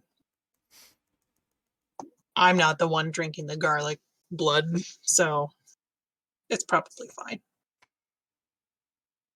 We're gonna find out. So, So I mean, he brings you a glass back at this point, but you're all there. So we're looking for somebody now? Yeah, so I thought, since it seems to be, at least it sounds like it's sort of an active crime scene, maybe it would be better if we didn't all just descend on the place en masse. Maybe, I don't know, park down the street and send in Ben and Lily, and then maybe Damaris and I can see what we can find out remotely or something like that. So it's active right now. So, I mean, if you have a picture of her, I mean, I can look for her. I sent the picture in the chat. Mm-hmm. Oh, okay. But yeah, I just and you have her name. Yeah, that's true. What Dixie said was that there were still police there at the winery, so I figured that probably means active. So we don't have a description on the pursuers. They were just straight-laced guys. So there were people going after somebody, and that somebody's missing? Yes. What descriptions do we have of anybody involved so far? That's it. That's it. How did we find out? Were you just called by somebody? Yeah, so kind of a grapevine situation, but this woman, this Trish, was a client of the independent blood circuit that Dixie runs. Right. And so she was there to make a pickup, and evidently there was some kind of a incident. So Actually, your ghoul called me and get a hold of you. Oh. You can see All that right. there was a missed call from Shannon. Dang it. Gotta time that better. Well, all right. Yeah, Knives, you willing to take a look-see at the actual crime scene? I thought you'd never ask. I think now, I'll give oh, go ahead. I was just gonna say I'll probably give Detective Rumbus a call, see if he has any other info or anything. Are there still cops on the scene? Do you know? Last she said yes, there were. All right. Yeah, let me see if I can call the detective real quick. Just as a note, Dixie said this woman was CAM affiliated, but that the type of clients that she usually gets are more the nomadic type. So it's possible that her affiliation is rather loose. So not from. I'm sorry, what was that? You kind of cut out there a little bit. Lily's asking. So it's not. She's not from up north. To your Uh, knowledge. I mean, presumably, you mean Portland? Yeah, probably not. No, Washington. Oh, I don't know. I don't know. Just it sounds like she might not be strongly Camarilla Okay. because, as you know, they're not exactly welcome here. Yeah. Well, I just don't want them to know that I'm here. Oh, I did not think of that. Well, Well, we'll soon find out. yeah. And this Trish, you said she was using the Ghoul Blood Network. Is Trish a ghoul? She's one of us. All right. She was using the network? I don't know, maybe she has some kind of a feeding issue. Prefers it bottled. I don't know. Huh. So, okay, yeah, let me give the detective a call, see if he knows anything else. I go ahead and try to ring up Detective Rumbus. Okay. So he picks up. Detective Rumbus here. Detective, it's Benjamin. How you doing tonight? Mr. Baxter, I'm doing quite well. How about yourself? Can't complain, can't complain. Hey, got word on the street that something weird went down at the winery. Not sure if that has anything to do with any cases I've got going on, but figured if you needed any help, I could go on the scene and take a look. With what we've done so far, you happen to know anything that went down there? Nothing as of yet. From what the officers on the scene are indicating is that it seemed like it may have been a potential attack, but both parties have fled the scene. Gotcha, gotcha. Yeah, if you don't mind me and my comrades here just taking a look down there, see if I can help out the boys in blue a little bit. Well, you are a licensed private investigator, so long as you obey the laws, I don't suppose there's going to be any issues with it. If you are going, I will let the Leos know that you will be attending. Appreciate that, detective. Remind me to buy you a beer some night. Not while I'm on duty, but thank you very much. Take it easy. Of course. Yeah. All right. Yeah, well, not a lot of extra info there, but we have the clear to go there. We shouldn't get any pushback from the cops on scene. So we're ready. We can take off. Have you ever thought of ghouling him? You know, I'm good with Shannon because it seems like she's got that quality where they're not just goo goo and gaga over their donors. You know, it just I don't want to enslave people. It's just I know you've got ghouls and you treat them nice, but if they wanted to leave, could they? Could they just go? No. Yeah, that's weird for me. But get what you're saying. You should talk to Morse, see what pull I can get with the department in Ashland. But Yeah, I was just thinking that if you ghouled him, he'd be more complacent in giving sensitive information. Yeah, well, we'll see. But yeah, so Sophie, Flames, you gonna do any recon while Knives and I are on the ground? Yeah, I can I'll scry around and see what I can find. Look for her, this missing person. Are you doing that right now in character? Might as well. I mean, we're here. It's Okay. active. She apparently is still on the loose, so Okay. So you pull out your bowl. You've got a yep. face. You've got a name. You get your nice filtered water, pour it into the bowl, and begin to work your mojo. Yep.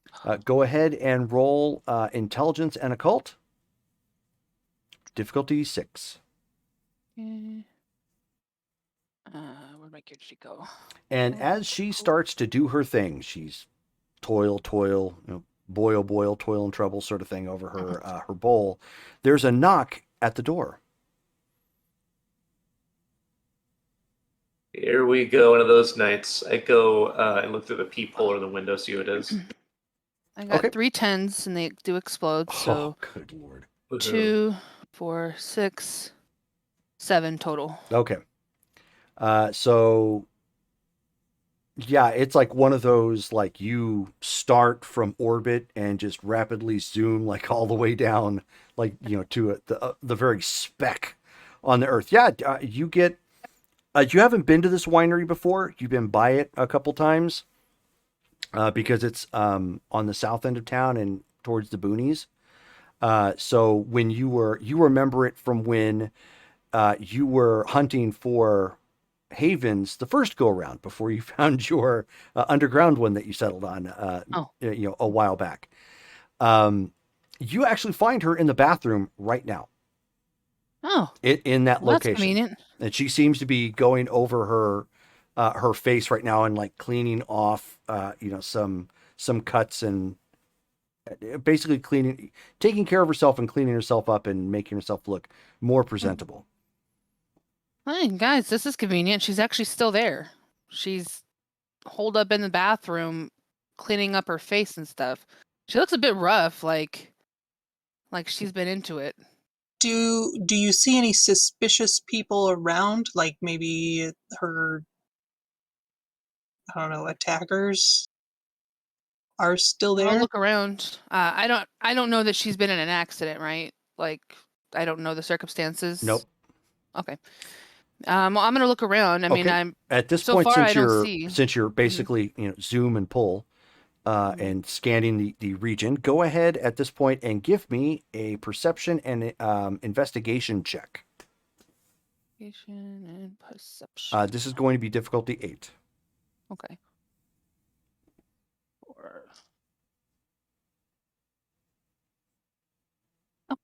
4. I got 2 10s on that. Oh, nice. Okay. That's it. That's fine. So, yeah, Weston at this point says she sees the Matrix. So, you are looking around. You see like all the cars that are parked out in the parking lot. There's a squad car and then like 6 or 7 cars still here at the winery. Looking around, you end up spotting some stuff stashed decently in bushes nearby. And the only reason why it really stood out is the white of a mini fridge,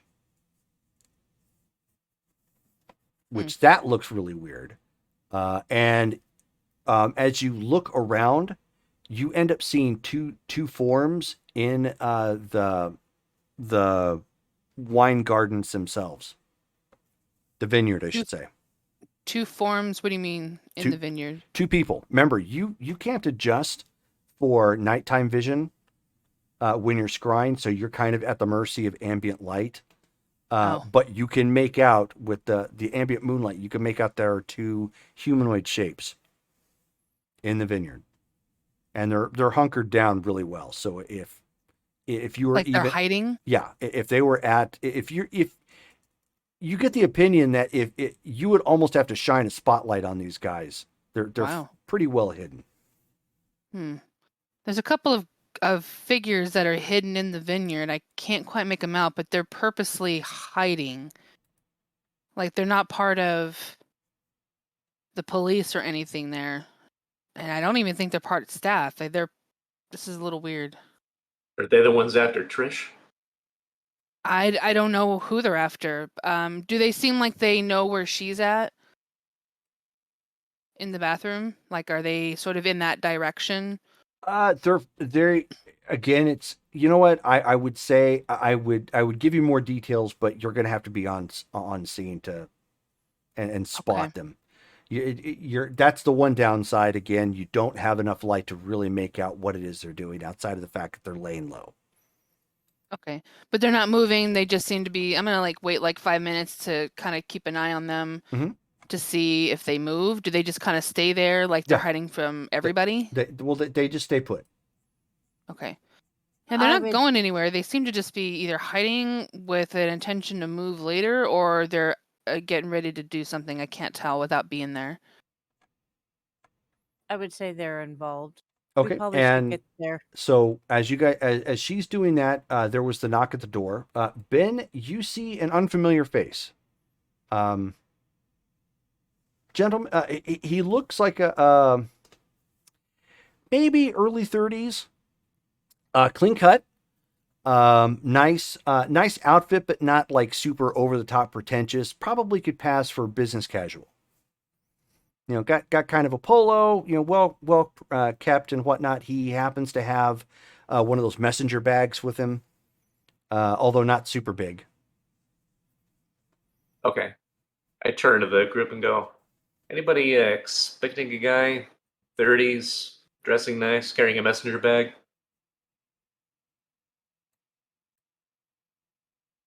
I'm busy looking down in the water, so I don't Right? know. Yeah. I'm not expecting anyone. Sophie, why don't you give me a wits and alertness check? I was gonna say, is he wearing a flat cap? Wits and alertness. Mm-hmm.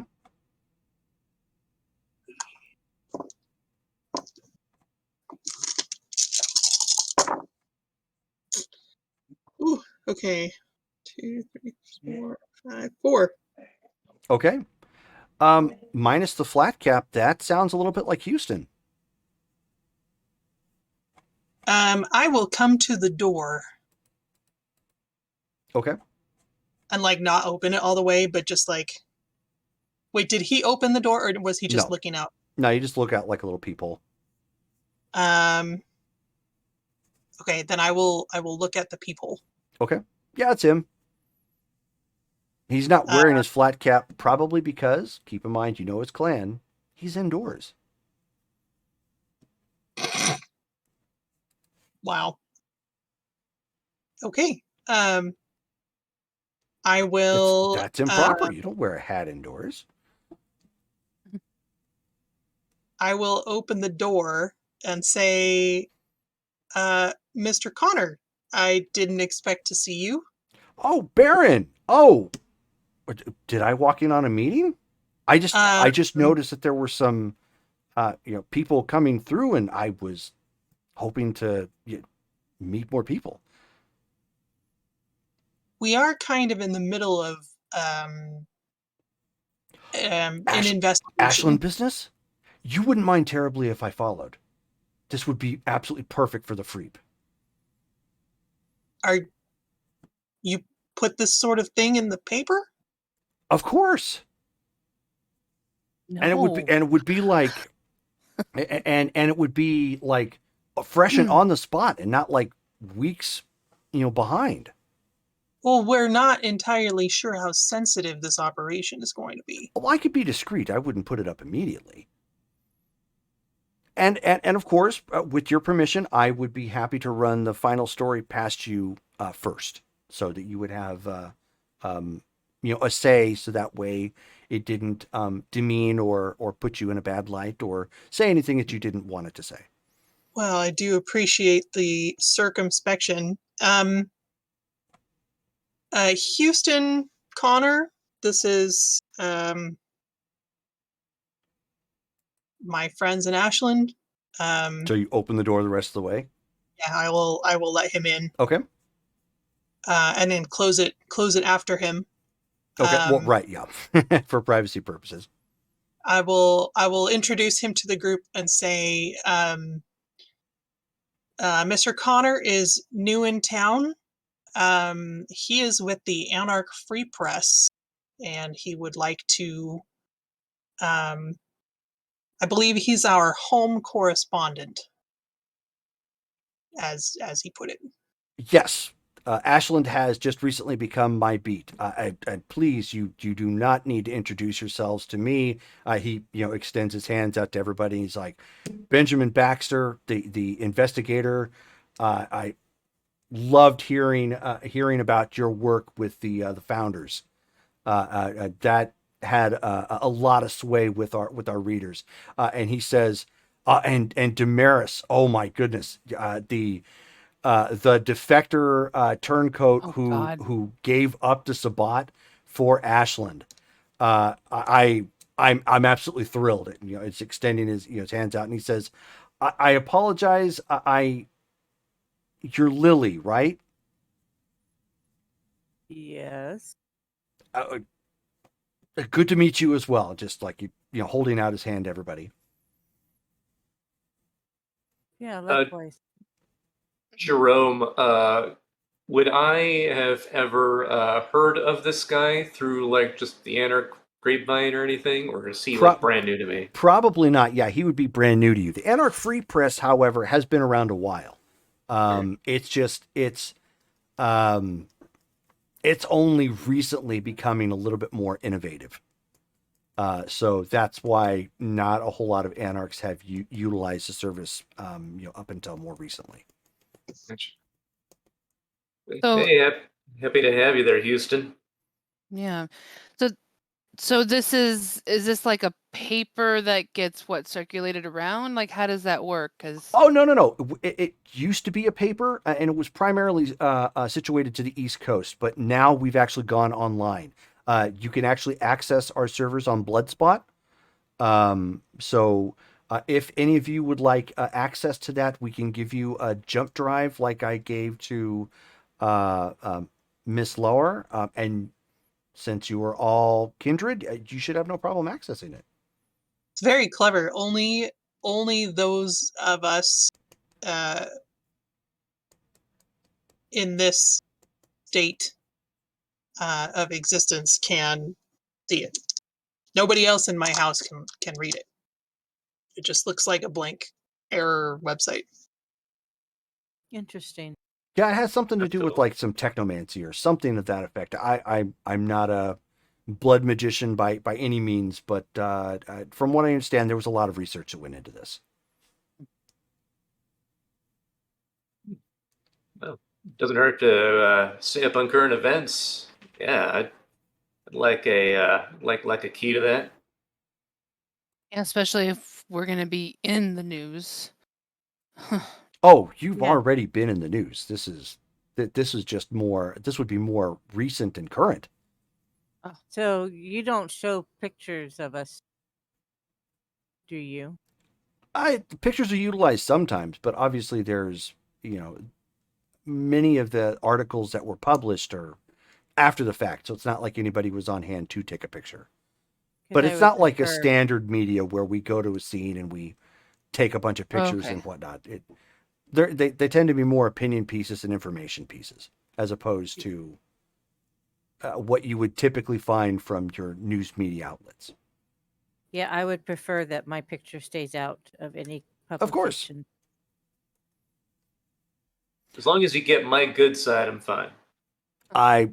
From what I understand, either side is your good side, sir. Houston's good. He's a good one. He says, but as I understand it, I stumbled onto an operation. So please ignore me. Do what it is that you were already going to do. I will just follow along. And you have no idea how excited I am. I said how excited I am, right? Yes. He did a few times. Okay. Yeah. First turns her attention back to the bowl of water. Okay. All right. So as you guys are finalizing what it is you're doing, Trish, you have, you don't have to roll at this point. So you've actually taken the time to do your hair correctly, clean up yourself. Now, if you would like to spend, you currently have 8 blood points. If you would like to spend 2 blood points, you could fully heal yourself. And you would no longer look, with the exception of obviously the blood you'd have to wipe off, you would no longer look injured. Yes. Okay. We're going to go with a yes on that. Okay. That's a hard yes? Hard yes. Hard yes. Okay. So you take that moment and focus. You heal yourself. Obviously, it does nothing for the clothing that you're wearing right now, but you have cleaner clothing, back in the bushes in your backpack if you need to change into it. Other than that, I mean, you've done everything that you can to make yourself presentable. And with your coat, the dirt scuffs and everything that were, and damage that were done to your shirt at least is covered. Doesn't do much for your pants, but that could be fashion. Is there anyone at current besides the cop that I kind of talked to? Is there anybody else at the winery that I would know that I need to talk to, or that? And that's great. Because my brain is still fuzzy. Yep, you've got the brain scramblies. Okay, so no, nothing's registering anything. Well, okay. Why don't you give me a willpower check? So you have willpower stat. That's down towards the bottom.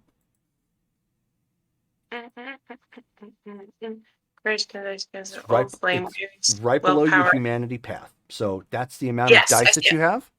Why don't you give me a roll, and we'll make it a difficulty 8. Okay. Wait, how many? 1, 2, 3. Okay.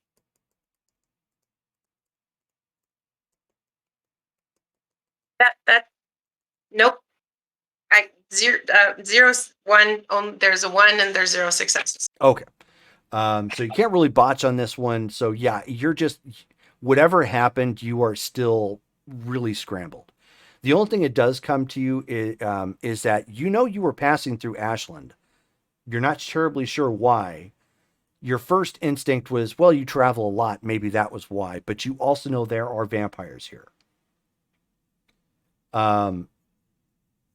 Beyond that, again, it's still kind of a haze. The typical ritual is you should probably find whoever's in charge or their authority figure and present yourself, unless you're just passing through and you have no intention of staying.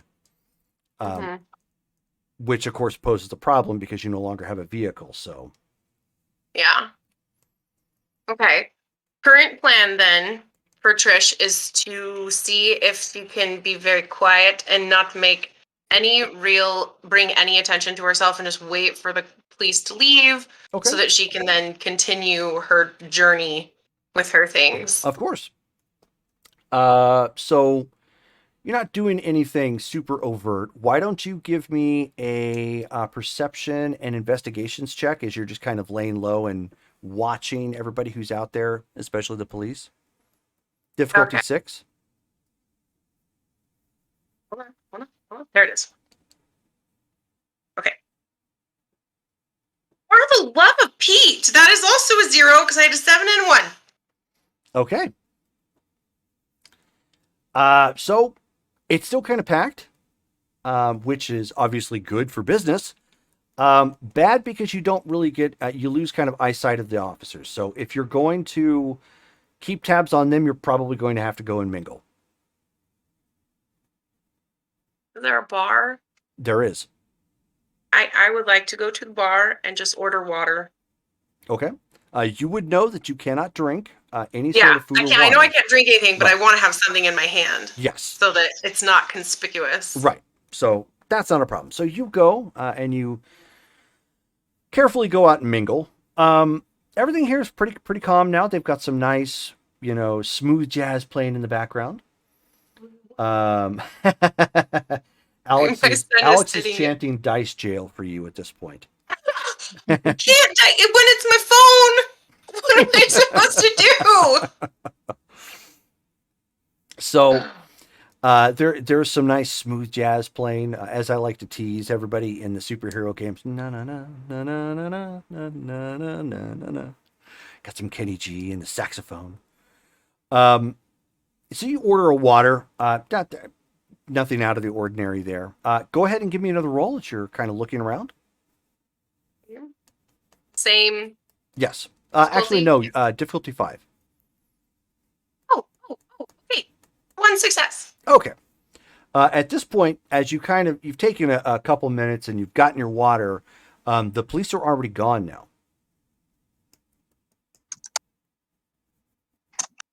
And I'm going to kind of move away from do I have any cash in my pockets? You know what? That's a great question. Let's see. I I will put that on Ben. Ben, odd or even? Even. Okay. You actually have some petty cash on you, Hayley. You have 2 dead Benjamins. How much? Yes. I wanted $1. Well, because now it'll be obvious if I put $100 down. People will remember me. This is horrible. Okay, fine. I'll just walk away without giving a tip. Well, the reason being is you did that to pay for the blood that you were going to be getting. It comes to you. You had that money on you because you didn't want to load them down with like a bunch of 20s, and look like you were just making it rain sort of thing. You wanted to just get the cash, get it out, and be on your way. Okay, that makes sense. So like as I'm touching the money and I'm like, oh. Just kind of slide it back in and just kind of step away and say, thank you so much for the water. Appreciate it. And then turn around and kind of start walking away. Okay. Yeah. So you turn around and you start walking away. Not a problem. And you exit the winery at this point. And you're in front of the parking lot. There are cars. Now that you've gotten a better chance to look around, the winery sits on what appears to be kind of like an access road that runs parallel to the freeway. So the freeway is like just on the other side.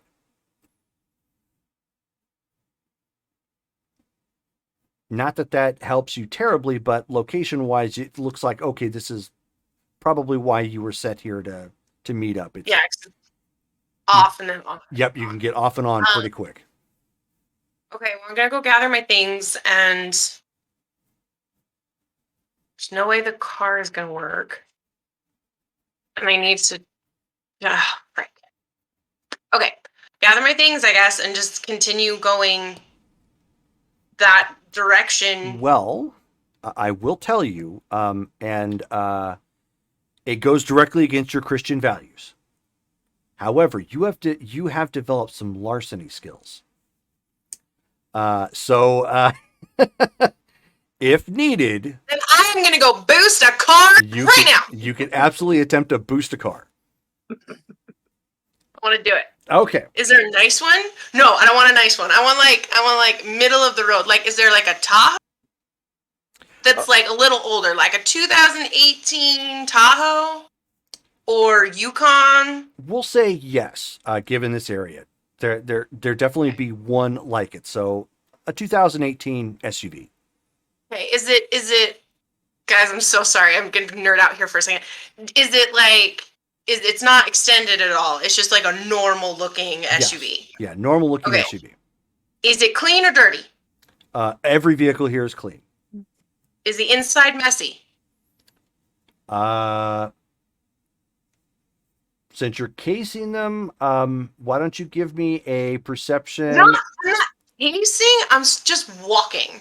Well, but you're investigating the vehicles, so give me a perception investigation check. Difficulty 6, because it's not exactly hard. I'm thinking about inconspicuous like a purple neon. Ready? That was hilarious. Yes. 1 success. Okay. So you get a chance. You get close enough to not look suspicious, but to kind of do like one of those peeking in, kind of like what people might do if they're just walking to their car. You're only walking close because you're getting ready to get in, sort of thing. So you kind of peek in, and it has a baby seat in the back. Oh, for the love of Pearl. Okay, second option. Okay. I would like a sedan, dark, that is messy. There are 2 sedans here. Rachel, odd or even? So specific. I'm gonna go even. Even. Both sedans here are clean on the inside.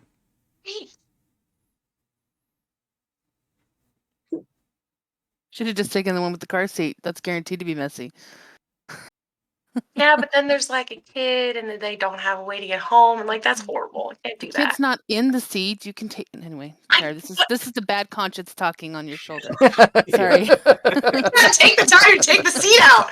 Oh, this is taking too long. Anyway, okay, I'm going to scrap my desire for a inconspicuous vehicle, and I just want one that is messy as all get out on the inside. Okay. At this point, Like there's $200 detail check messy. okay. Well, there are 5 vehicles here. All of them, of course, look nice on the outside. There is one that fits that description. It is a Hyundai Accord that looks like this person enjoys fast food. Okay, going with that one. Okay. Just so you guys understand the psychology, people who are very messy have a tendency to not remember whether or not they locked their doors. That's fine. So good to go off of. you are attempting larceny.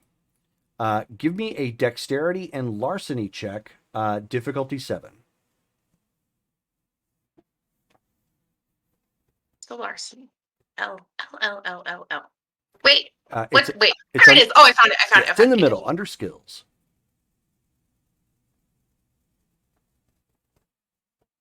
You just want to say 1 success. 1 success is enough. I had 2 ones, an 8, a 9, and a 7. Okay, so one is enough. It's just not pretty.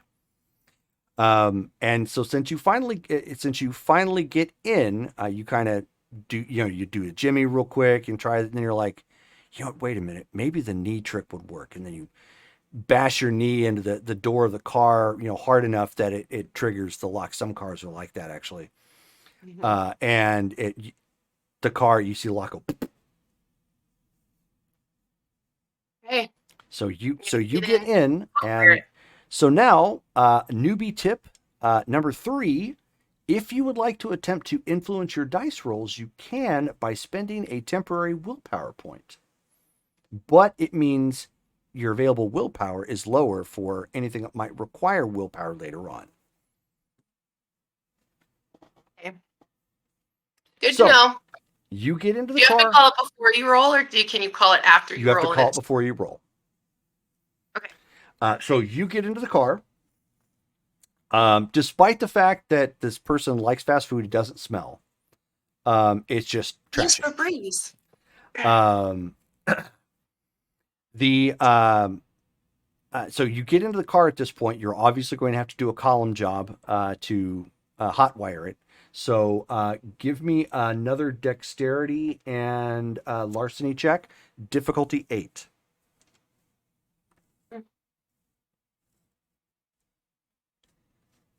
Yes, do the thing, stupid phone.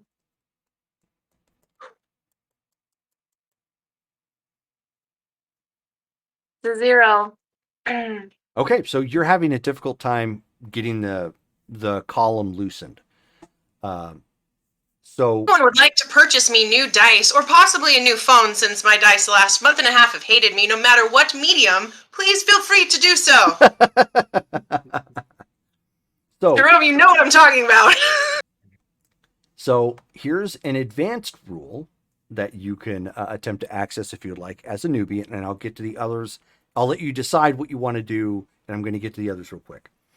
As a vampire, you can use your blood to boost your physical abilities. 1 point per dot.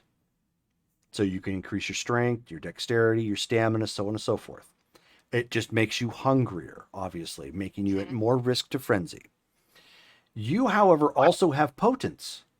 So if you wanted to just be brutally honest with this car and let it know that it needs to submit to your will, you could try to overpower it with your strength and potence and rip the column cover off.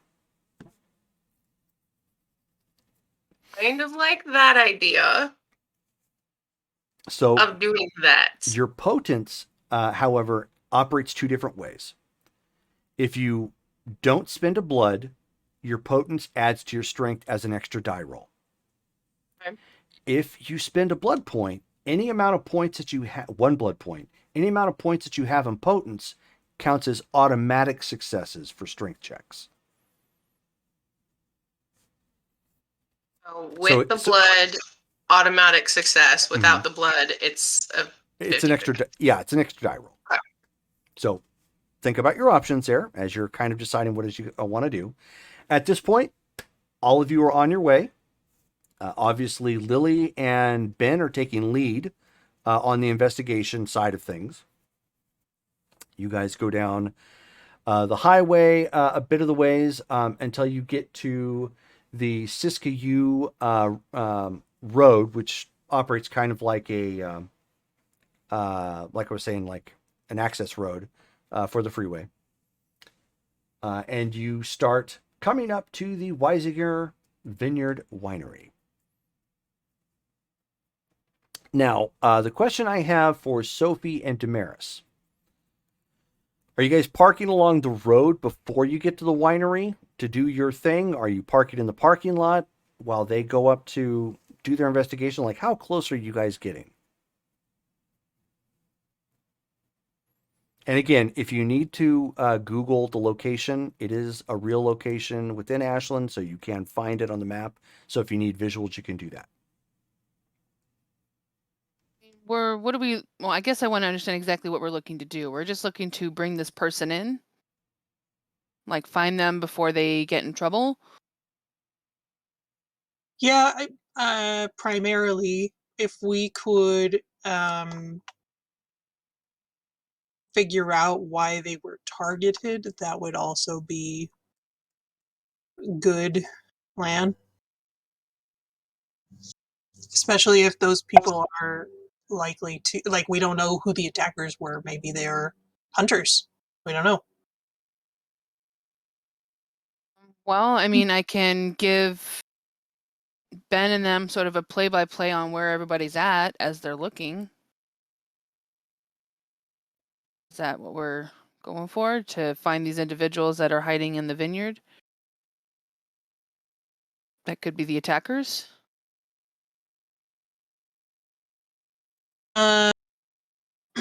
Man, I wish I could do like a group telepathy thing. I guess that's what phones are for. That is what phones are for, yes. Technological telepathy.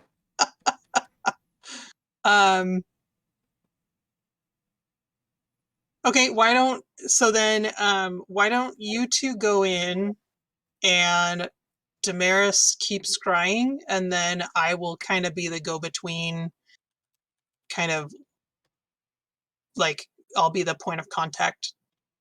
So keep us apprised via the phones, and I'll see about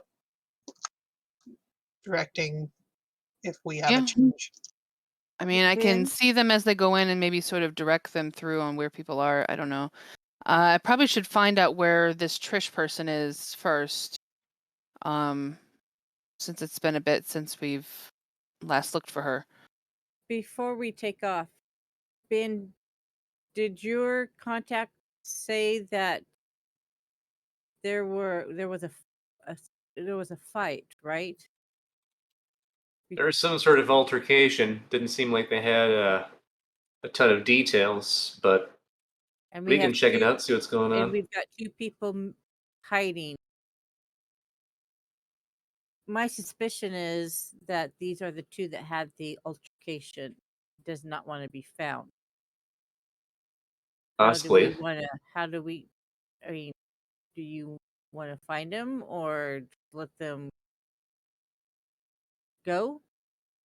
Well, we got to find them, see what's going on, if they're actually involved.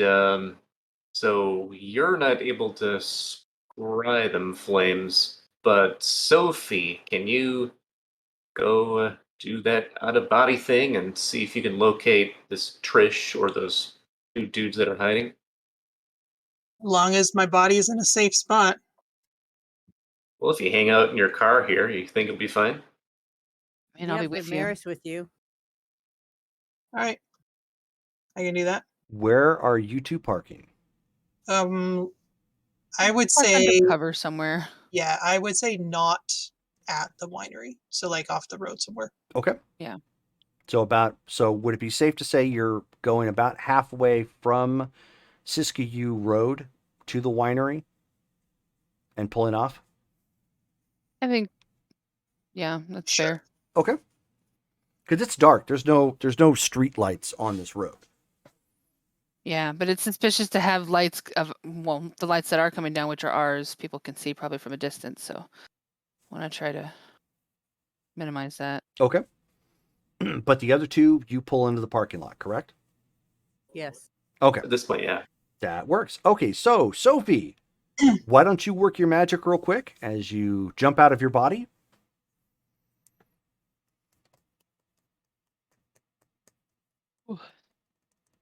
Okay, that is.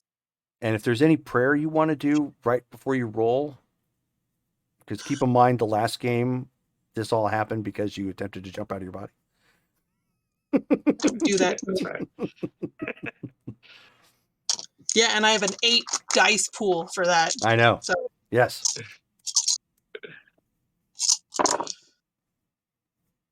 okay. 2 successes. Okay. So, yep, you zip up out of your body. You're temporarily looking at yourself, kind of laying limp in the car with Damaris next to you. And I then have good sides too. you zip off to the winery, looking for, in the dark, looking for the people you're looking for. So give me a wits and investigations check. Well, I figured out what I should spend some points on. Probably investigation. Yeah. And 0 successes. All right. So you go flying. You go flying through the area. I'll get you in just a second, Brittany.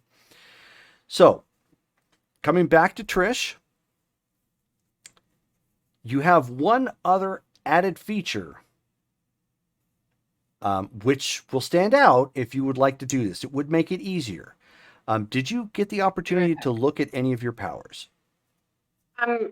Not really. Okay. I'll be totally honest, That and I is fine. apologize for that. No, you are fine. You have Protean of 2, which is feral claws, Right. which means if you want to go snickety snide Weapon X style on the column, you could attempt to do that as well.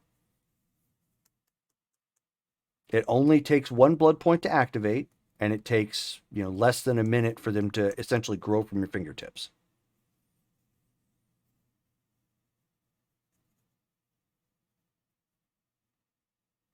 Yeah, what the hell? Why not? Let's do that. Okay. So at this point, go ahead. Since you're just causing damage to the column shift, to the column, you're going to roll strength. Are you? I know you've actually rolled. You actually put your blood to your claws.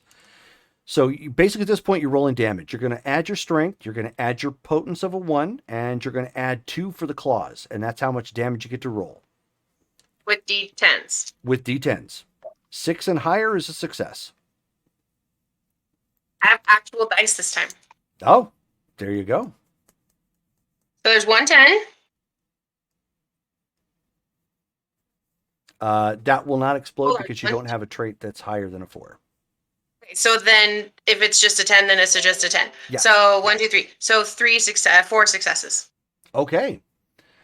So with a little bit of anger and temperament probably burning behind you with the frustrations that you've had so far, you just you take a moment to focus that inner beast that's inside all vampires and grow those claws stemming from your fingertips, and you just dig into the collar and you peel that thing off like it was just an orange, just blah, no problem whatsoever. Good. Okay, so now give me your dexterity and larceny check as you attempt to hotwire it. Difficulty 7, because you have claws. Okay, 64. Oh, 6 again. Okay. Oh, Hey, Game and Cheese, what's going on? what? Sorry, what was the hardness on that, or difficulty? 7. 7. 0 successes. Okay. So cutting the wires to get them to start hot wiring, no problem. You got your claw. However, it's proving a little bit more difficult trying to get it to turn over and to catch it just right to get it to start. Sophie, you come flying through this area, and you come to like an abrupt stop in a car seat. Like you mentally completely misjudged your going forward, and when you come to stop, I mean, you're in ethereal form, so it's not like it causes you any damage. But when you you race through time and space, basically with your astral form, you come to a stop right in front of a car seat in an SUV. Oh, it's a good thing I didn't teleport. Um, That's another problem for another game. I will just take my time looking around. Okay. Give me a. Can I increase my eyesight, heightened eyesight? You absolutely can. So, that I think that I have looked it up, but it's a blood point, I think, and it'll give you a -2 difficulty for perception checks. So perception and alertness. I'm not sure it's a blood point. I don't have that written down, but we can do that. That's fine. I seem to recall one of those actually costing when it when I thought it didn't. Presence and entrancement and summon. Oh, that's probably what it was. Okay, no, you're fine. I mean, either way, you would be fine. But okay, well, right. Okay, so perception, alertness. Yes.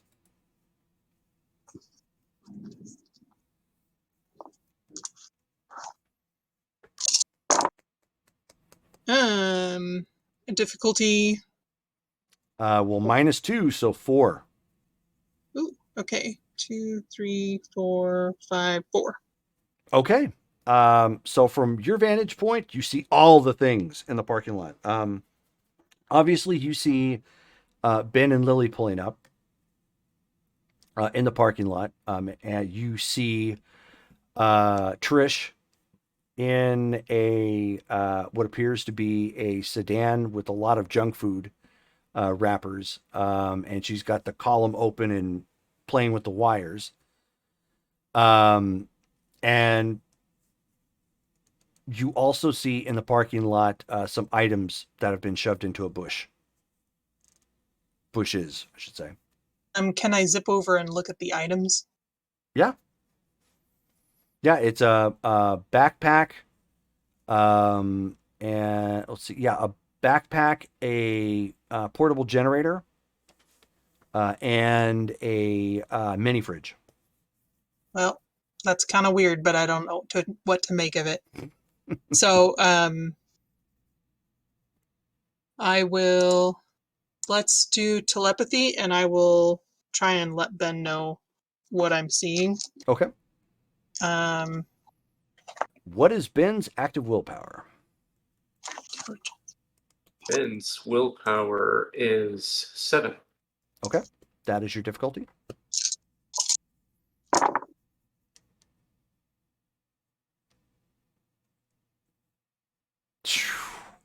Hey. I'm going to slide right in there. Whoa. Walnut, nutcracker. Ben, looks like our target is attempting to hotwire that vehicle 3 cars over from you, or whatever.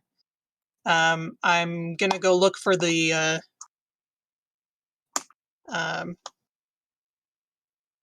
unfriendlies. Got it. Thanks for the heads up. Literally. I turned to Lily. All right, so apparently somebody's trying to boost a car right over there. You want to go on the right side? I'll go on the left. Sounds like a good plan. Nice. Making contact. March our way on over to the car thief. Okay. Trish, give me a perception and alertness check.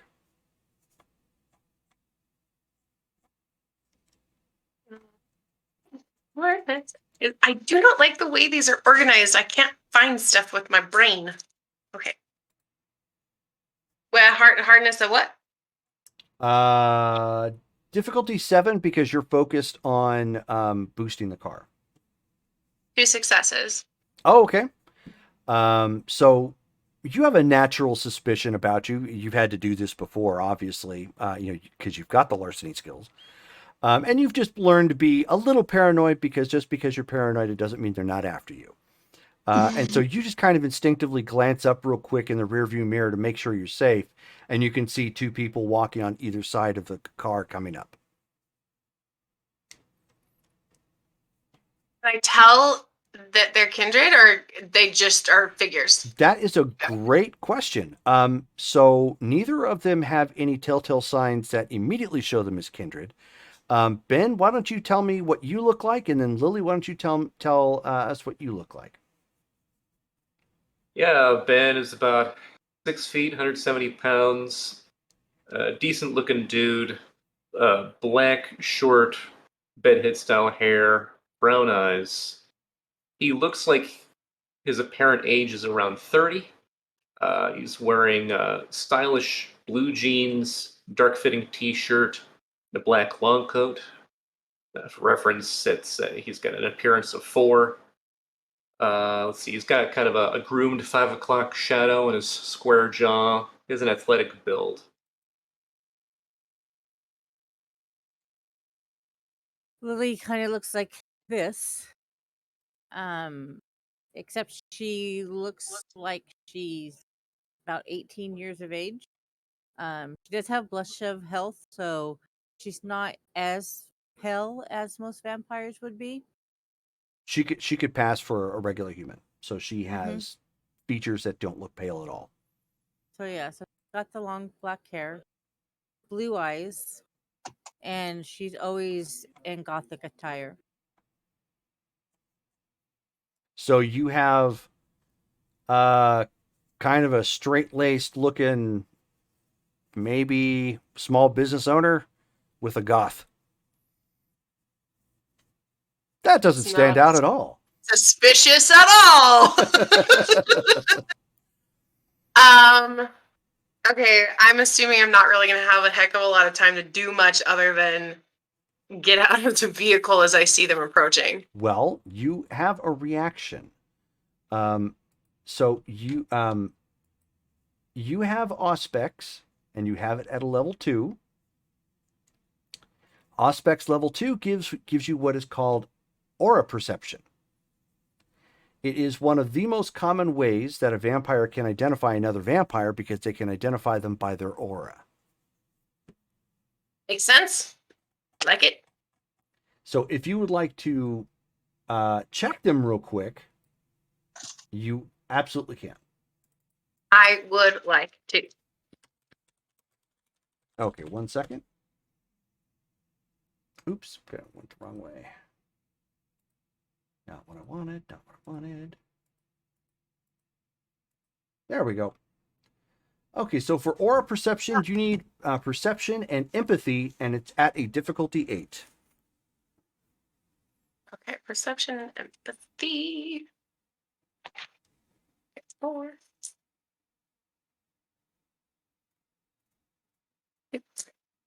Wait. There we go. It's an 8. Mm-hmm. So if there's a 1, but there's no successes, is that still That is a botch. okay? Awesome. Botched it. All right. You're not picking up much of anything off of the man that's approaching. The female, however, your first glance, it appears you almost see like a blackness over their aura with some weird, almost stellar pattern sparklies. It's super bizarre and creepy looking is basically what it gives you. Yeah, not the Twilight kind.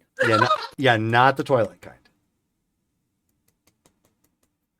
Okay. Rick, which side of the cart is the sparkly, not Twilight vampire aura? We'll say Passenger. we'll say she's on the passenger side. Passenger side, okay. Okay. I would like to. How fast can I retract my kitty claws? In an instant. It only takes a couple seconds. Okay. I would like to retract said kitty claw and open door. Okay. And the small potential business owner looking for a loan is on the driver's side. Driver's side, yes. Are they coming towards me or they're coming from behind me? They're Yes. from behind me. Mhm. Okay, so I'm gonna get out and turn towards them and say, I'm so glad that you're here. Can you help me with something? I seem to have misplaced my keys and I'm trying to get into my car and it's just I've had a hell of a day. Could you help?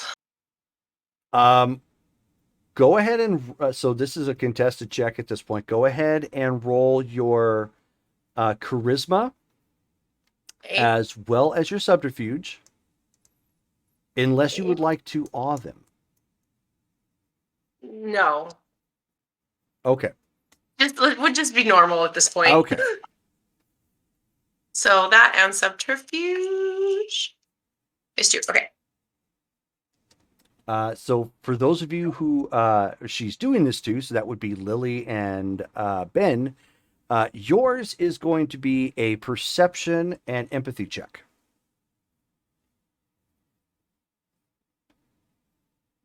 All right.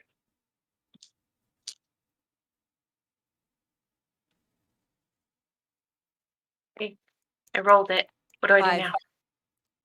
So Lily, you got a 5. Okay. 4 successes. 4 successes. Okay, Trish, what'd you get? What was the success? What was the That's- success again? 6 or higher. 6. Because Oh. I had a 10, so that's actually 6. Okay.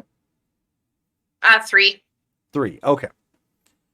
All right. So she's clearly trying to convince you two that she's trying to, find her keys, or there's some sort of issue. If you guys didn't already know who she was, it would be pretty convincing. From where I'm Trish. standing, can I see the messed up steering column in the car? Yeah. So Lily's just going to say her name. Trish.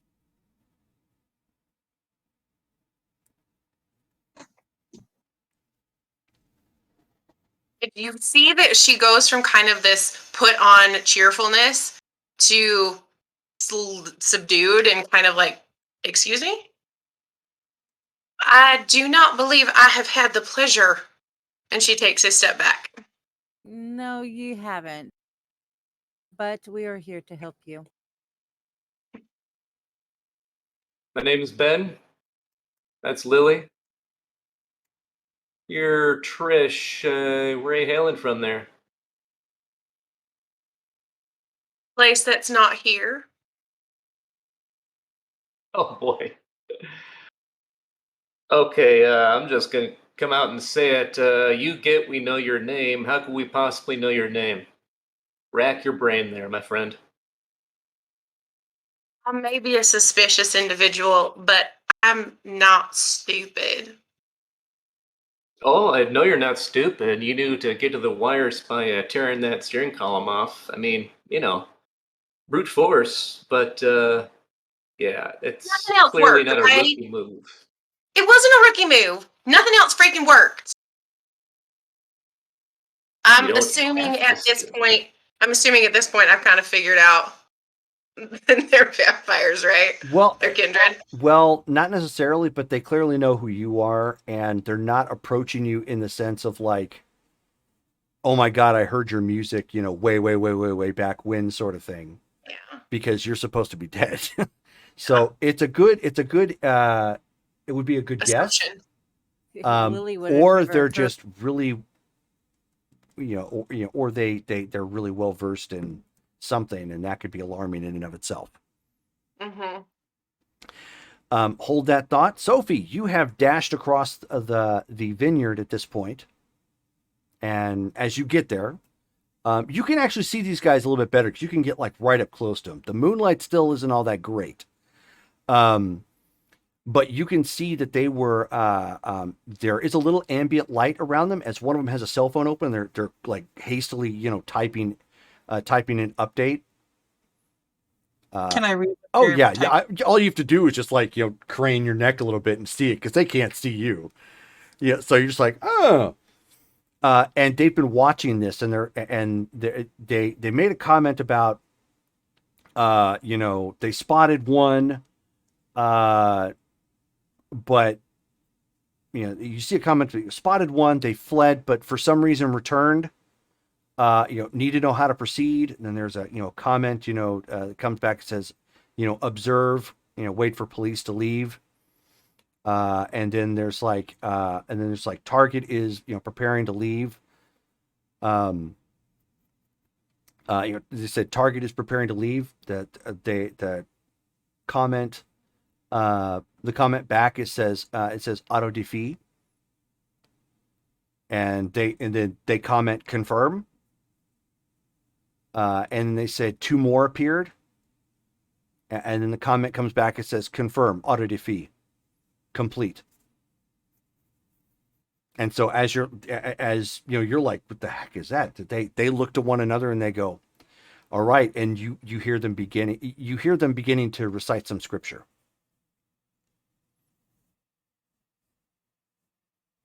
Can I do aura perception on them? Absolutely. Uh,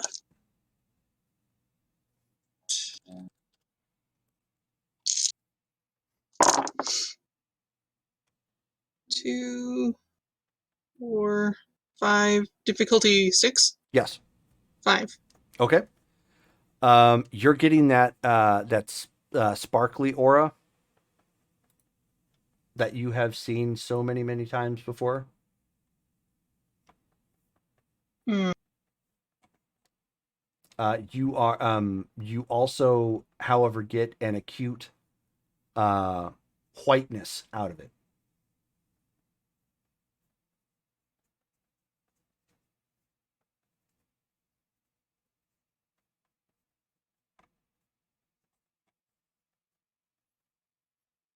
And as you're scrambling your brain, you realize they're doing some sort of magic because you're getting that sparkle coming off of it. As they finish whatever scripture it was that they were reciting, they say in unison, very loudly, Deus Vult! And a stream of fire goes flying through the vineyard, striking the car that all three of them are at. Oh no. Oh, Yeah, let me get Oh my dice out. no. okay. Oh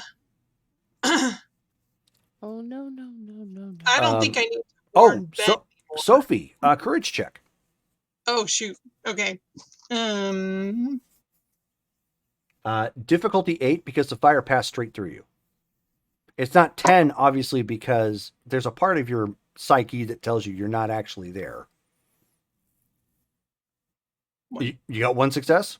I did. Okay, so you scream. Obviously, it doesn't do any good for them, because you thought for a minute you got blasted in the chest, and your mind was still contained enough to realize, oh no, I'm in astral form. That went elsewhere, So you quickly got a hold of your senses when you realized the flame shot forward, and it just leaves this searing scorch right through the vineyard, just like anything that was in its way, grape wise, is ash immediately. Just strikes the car. Car explodes. We are now in combat. Right. So damage. I need all three of you to roll stamina, difficulty 6.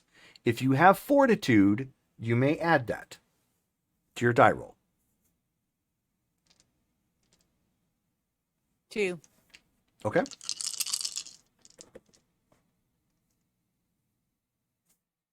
Also 2. Nice.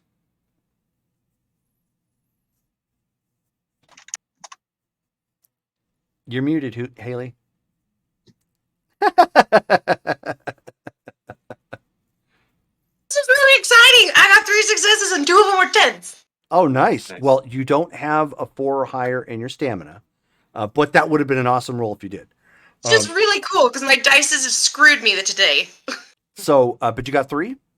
Yes. Okay, so this thing, like the car goes up. There's a big burst of, flame as the car explodes, upon impact.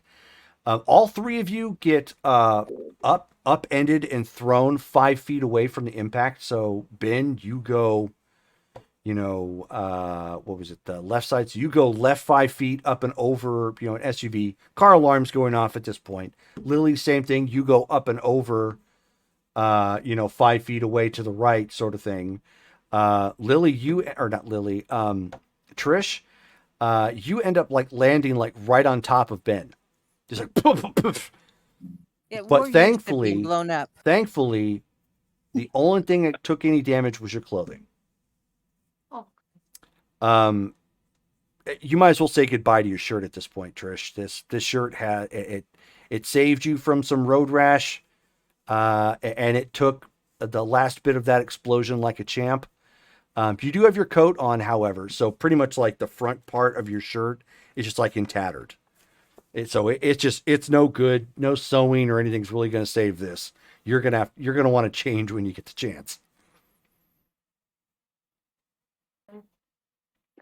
So we are now in combat. So the way combat works in Vampire the Masquerade, it's your dexterity plus your wits for initiative determination. So you're going to add those two together, and you only roll 1d10.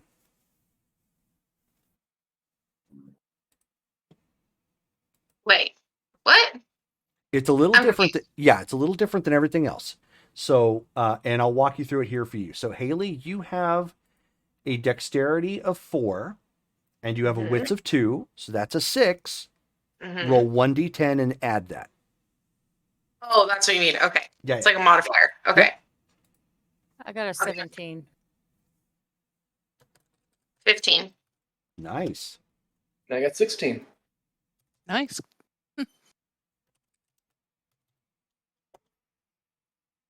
Sophie? Rolling 2. Oh, Everyone's are in we rolling? combat. Oh, yeah, everyone's in combat. Okay.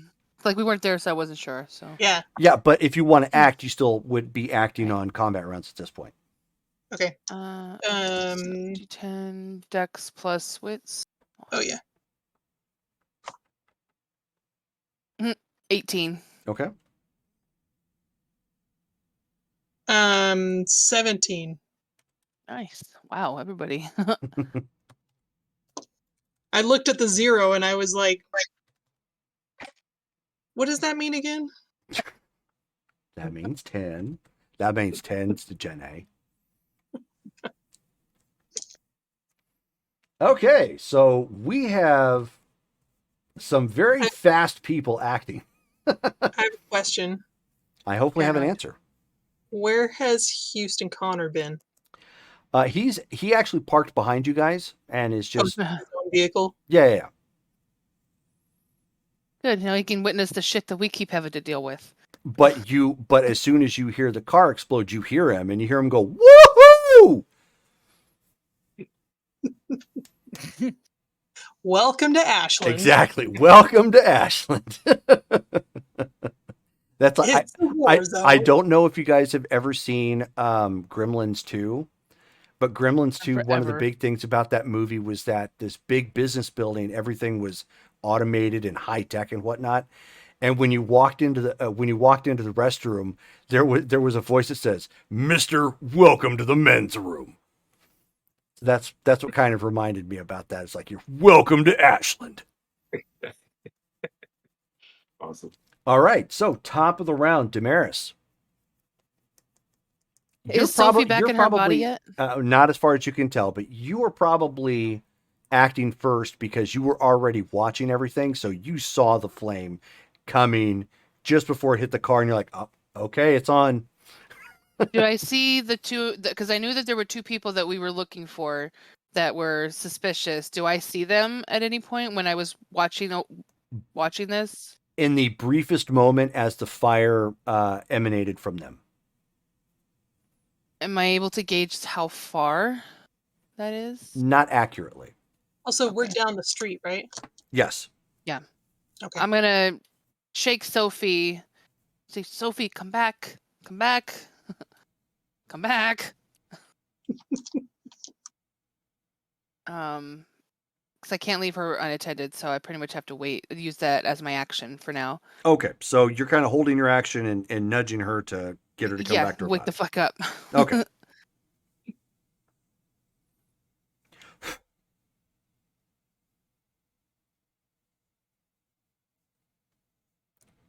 Oh, hang on. So I meant to say no problem.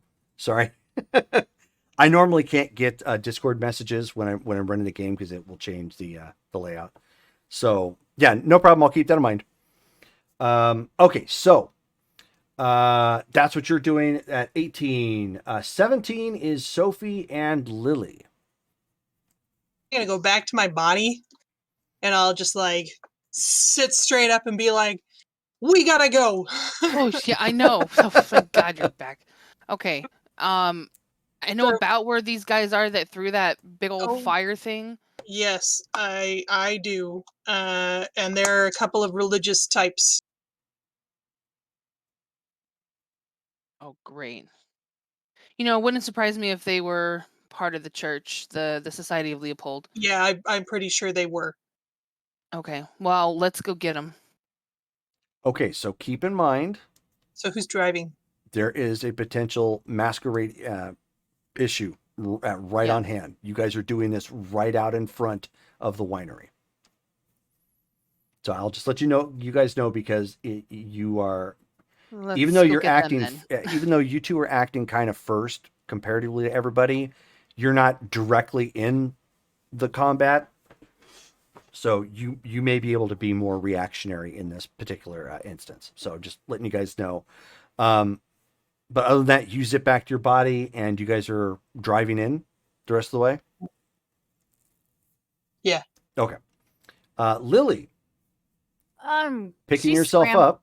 Yeah, she's scrambling because she's not real too sure where it came from or what threw it. So she's going to pull her size, but there's really nothing else that she can do except for kind of scramble over towards Ben and You can Trish. There are other cars in the parking lot with the car alarms obviously going off. You could duck down and try to stay in cover. Okay. Yeah, I'll do that. Okay. So you duck down. Give me a perception and alertness check.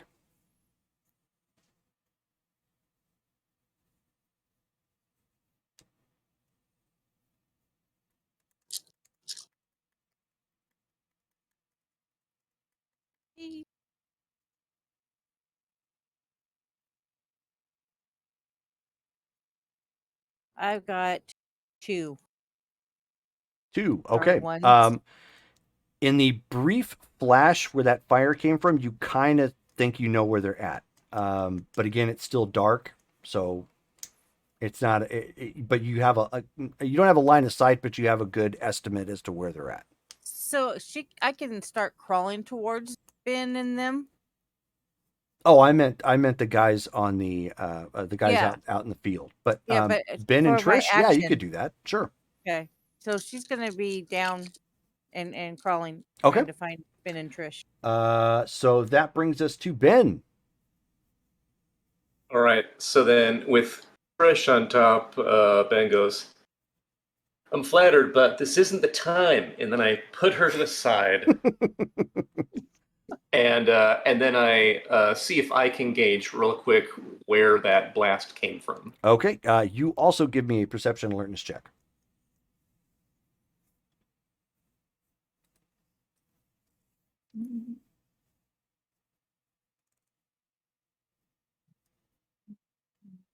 Three successes. Okay.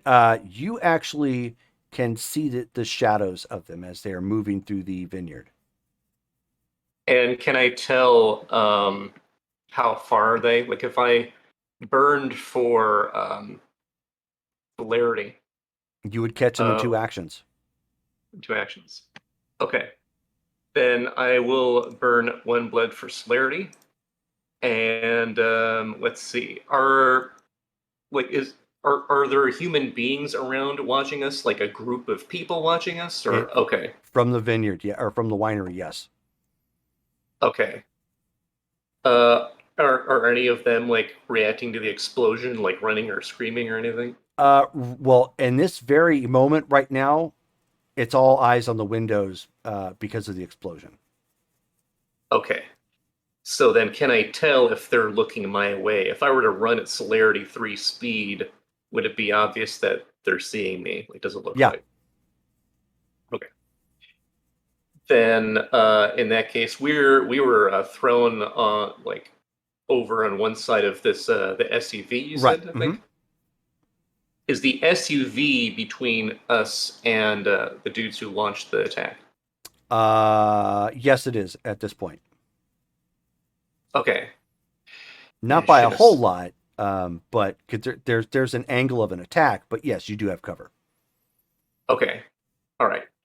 Darn it. It's kind of a waste of a blood spend. But I will move to the edge of the vehicle, and then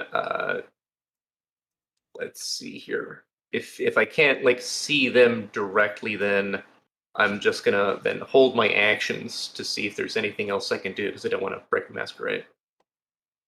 Okay, so you don't have to burn blood. Then you can backtrack on that since that's all you're doing. Okay. All right.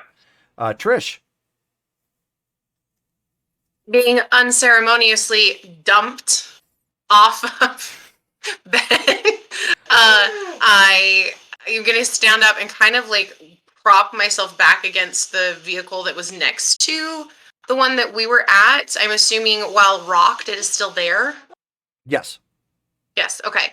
And kind of try to catch my breath for just a second because hell's knows she doesn't have any idea what's going on. Okay. Not really. So that's kind of what I want her to do, and then eventually I do want her to get up and try and like move away, but trying to stay low. Yeah. Yeah. Just stay low and out of sight then. Okay. Yeah. All right. So they are advancing, although it is difficult to see because they are currently under the cover of darkness, advancing through the vineyard. 1 second.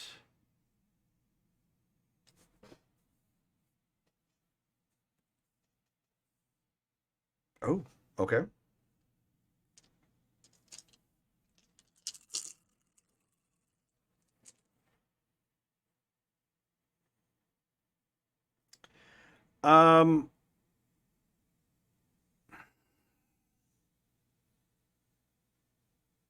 Lily, why don't you give me a stamina check? Sure.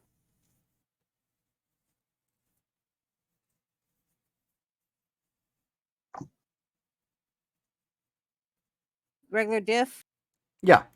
Yeah, stamina is 2. always going to be difficulty 6. 2. Okay. So you guys end up hearing what sounds kind of like a typewriter. And Lily, you get caught right in the shoulder for a point of damage. Okay. So you absorbed most of it, probably because you were ducking down, but you got caught for 1 lethal as one of the rounds caught you. Top of the round.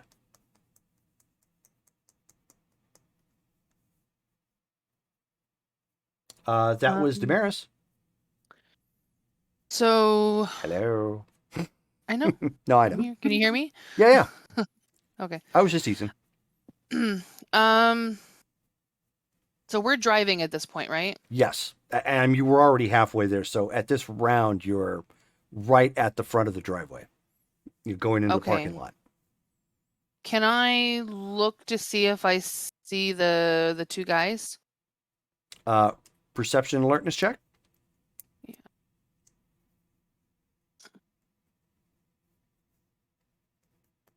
Probably not. We'll see. Perception.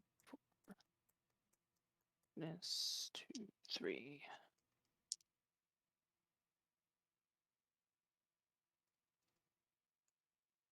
That's a 1. 1, 2, 3, 4 with the 10. Okay. Yeah, you spot them at this point. You How can see their far? silhouettes moving through the vineyard. Okay. Can I see how far they are? They are advancing towards the cars where your friends are at. Okay, I get the reason I'm asking is because I want to look into doing Are you going to Consecrated murder Grove. Oh, I was going to say, are you going to murder the vineyard? No, I'm not going to blow up the vineyard. I was thinking about it, but that's not a good idea. She can cast fireball. I don't want to pay for a vineyard next. I'm already paying for a mountain. Okay. No, I was just wondering if they would be in range for me to do Consecrate the Grove with No, they would foliage. not. And you would actually have to be outside your car to do that. Yeah. Because it requires No, you I to know. walk Widdershin stepping around.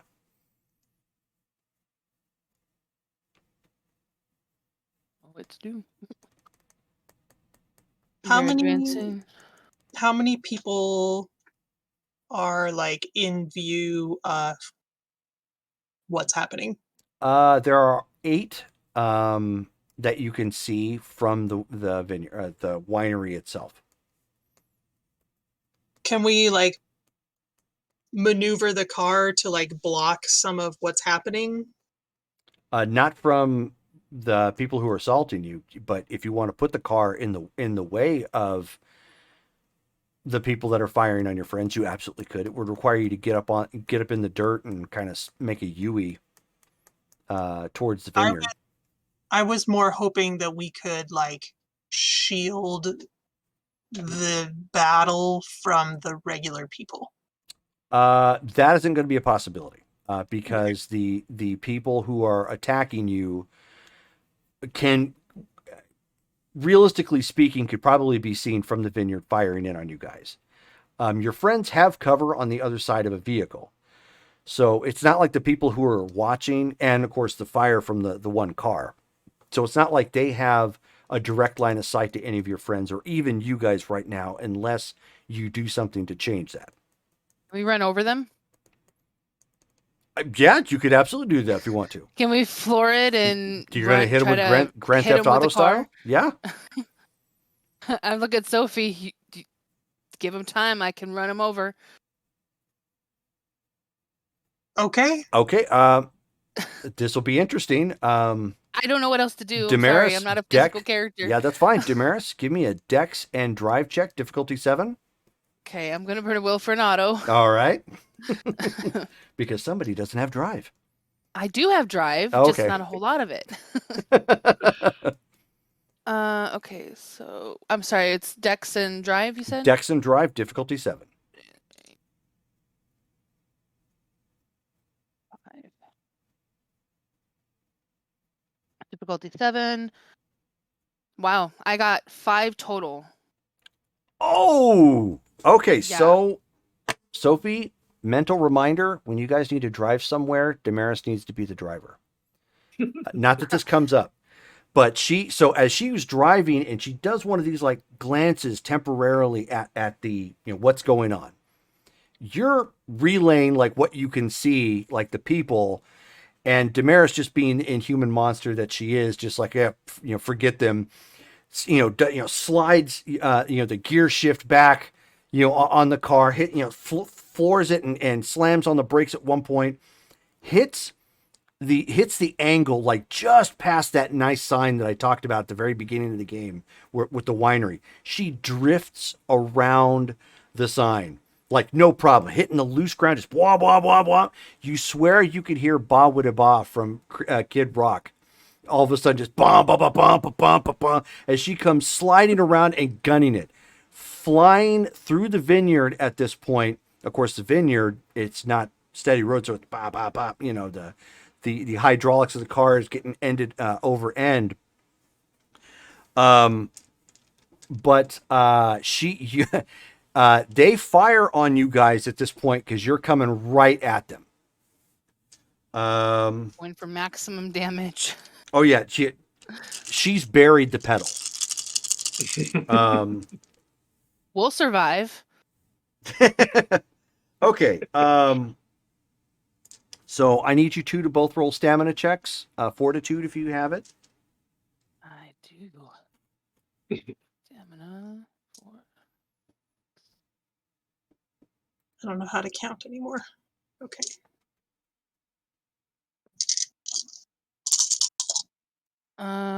One, 2, 3. Okay. Difficulty 6? Yeah, it's always difficulty 6 for stamina checks. 4. 4. Okay. So gunfire at this point starts riddling up the windshield, and you guys you both end up taking hits from the slugs, but your preternatural ability to absorb damage, like the slugs are just smacking you like an angry person hitting flies, just like pop, pop, pop, pop, pop, pop, pop, pop. So again, only your clothing is really telling the tale that you took anything, and then. As Damaris just floors it, going through this dirt, and of course, grapes everywhere, just as she's plowing through this vineyard. If I can back up and run back over them, I will. I need Damaris, I need you to roll 12 dice. Oh, okay. So 3, 6. I don't know how you feel about this roll. 7, 8, 10, 11, 12. Okay. Well, The big hand dice. All right. Do my exploding 10s? No. Okay. Yeah, you'll So never explode then- 10s for damage. Okay, so 1, 2, 3, 4, 5, 6, 7, 8. Oh. Okay. Give me another drive check. Difficulty 8. Okay. I'm gonna go ahead and burn another will. All right. Worth it. Yeah. 3, 4.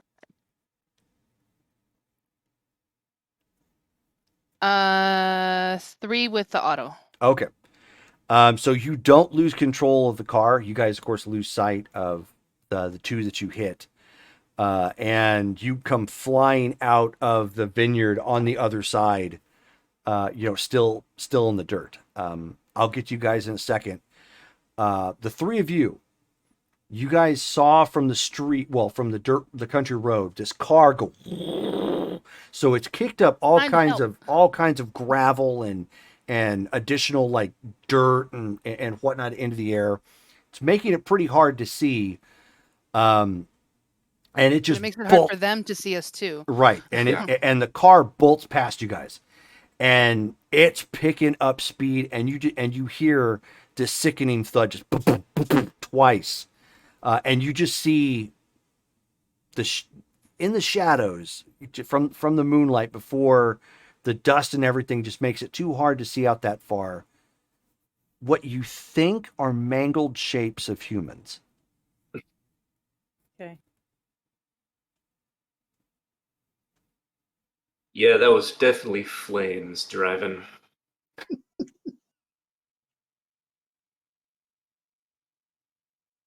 No one else would be that inhumane. So at this point, am I close enough to Ben and Trish to do something? You are effectively out of combat. So yes. Well, yeah. So okay. yes. Oh, I was okay. Now there, I got confused. I thought there was more than just 2. no, there was just the 2. So there down there is smoke coming from the car, from the explosion, from the the bit of a fire, and there's a whole lot of dirt in the area, that's been kicked up because of the car. The 3 of you, if you want to run, you can. Lily's gonna look at Trish. Because there's We quite a wanted bit to say this. obscuring kind of the view right now. She's gonna tell Trish, "Come if you want to live." Right on. We got a Terminator Nice. quote. Just gonna give this quizzical look of like, you really just said, okay. Right, well, I'm gonna go that way now. And she's just gonna kind of slowly stand up. And she's gonna go try and grab her stuff and hope it was not destroyed through the obscured dust and the flames, and the hope that nobody can see as she's like trying to go get it. I mean, the vampire or the kindred's one thing. She doesn't care if they can see, but it's like the humans and stuff like Right. very cautiously back away from the situation. Okay, you see her going over to a bush and start grabbing some things. Seriously, you're like harvesting berries right now? What are you doing? Oh, We wait, need is that to stuff? leave. No, Harvesting mini fridges. I grab my big old backpack and put it on, and then grab my little thing and put it on my hip, and so like, I do not do wine. Thank you very much. Right, okay. Well, we got questions, and yeah, so do you have a car or anything, or what? No, that's what started this entire thing to begin with. I was trying to get into the car. All right, fine. You're coming with us. Come on. What, you're not gonna finish it? If I want to live? No, She No. started it, and she just point at Lily. I said, "Come with us." Yeah. If you want to live. We're guessing you want to live, right? Yes, be I oblivious. do. There's going to be more hunters coming. I understand that. I just am not gonna leave without my things. Well, get him in the back Oh. of the truck. Let's go. Okay. Truck, So okay. you hastily run over, presuming you guys help her, toss the stuff in the back real fast. So my Fast and Furious ladies, I take it you're not hanging around for autographs. No. What should we do about the bodies? Um. Should we grab them? Sure. I mean, we got to be quick though, and we got to ditch this car because this car is not going to get dry cleaned anytime soon. Or Oh, yeah. Speaking of which, Sophie, give me a humanity check. Oh, I'm sorry. So it's going to be, well, just, straight humanity at this point. Yeah, because, I mean, there was nothing you could do to prevent it. It was going to happen. Oh, it was. 2 successes. Okay. You feel absolutely terrible about this. It could be compounded by bringing the bodies along. So you're going to have to be precarious about what it is that you do. Just get him to honor it. Just as an FYI.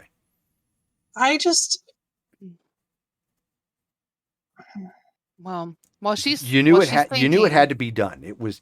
At this point, it was them or you. But the way in which they died was pretty gruesome. I mean, less gruesome than getting burned alive. Yeah. Getting I burned mean, to death is you always. just throw them in the trunk and light the car on fire. Take the license plate off. That way, there's nothing to link us to it. We can do that. Okay. So. Can I look for that cell phone? Okay. So you guys stop real quick and make a search. Yeah, we're doing as quick as so we can. You're just grabbing the bodies, Sophie, and tossing them in the trunk. Yep. Sophie, give me a wits and investigations check, difficulty 8.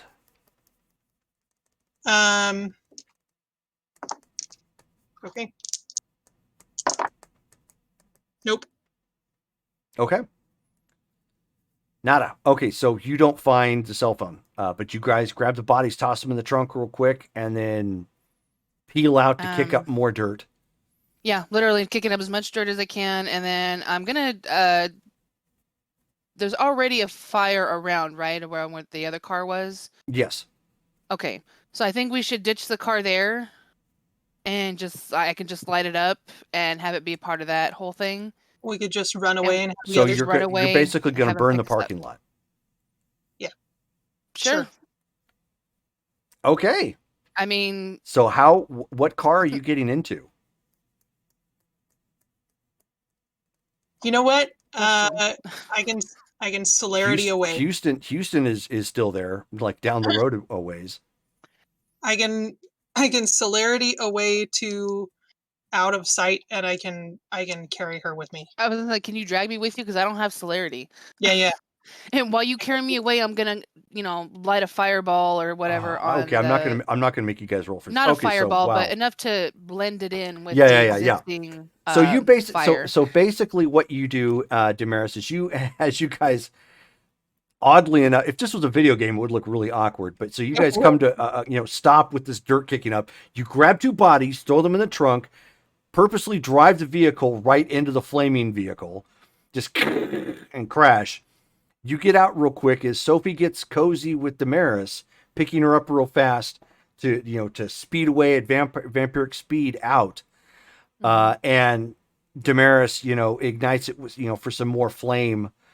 So basically hyperacting the flame that was already there. And at this point, it's like a 4-alarm fire in this area. Like the sign is on fire. 3 of the other cars now are on fire, and the people who were watching from the winery are now panicked and like running out the back because it's Pandalarium and everything is on fire. Pandalarium. Yes. It's okay. Yeah, I'm gonna just run like in whatever direction is most obscured by like all the flame. That is not good. I mean, most of this area, even if you look at the Google Maps, most of it's open with a little bit of trees and whatnot, so that's not hard at all. Okay. Until we're out of sight, and then we can call and get a pickup or something. Right. So I will leave this up to you guys. We're right at 3 hours, and I know Hayley does have to go soon. Did you want to continue for like 30 more minutes? Sure. To go for another 55 minutes. Okay. And Weston will text me when he gets to baggage claim, and then I will ghost away. All righty. Okay. Sounds good. Could I beg a break really quick though? Absolutely. Yeah. So if we want to take a 5-minute break, we can definitely do that. So let me get that ready here. Just 1 second. All right, so we're going to take a 5-minute break. So go get drinks or do whatever, bio break, and we will be back in 5. Yes. Okay, and going to mute mics real quick. I definitely got to get some food.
Okay, so looks like we're back. Thumbs up. Ready to go? Okay. Unmuting mics.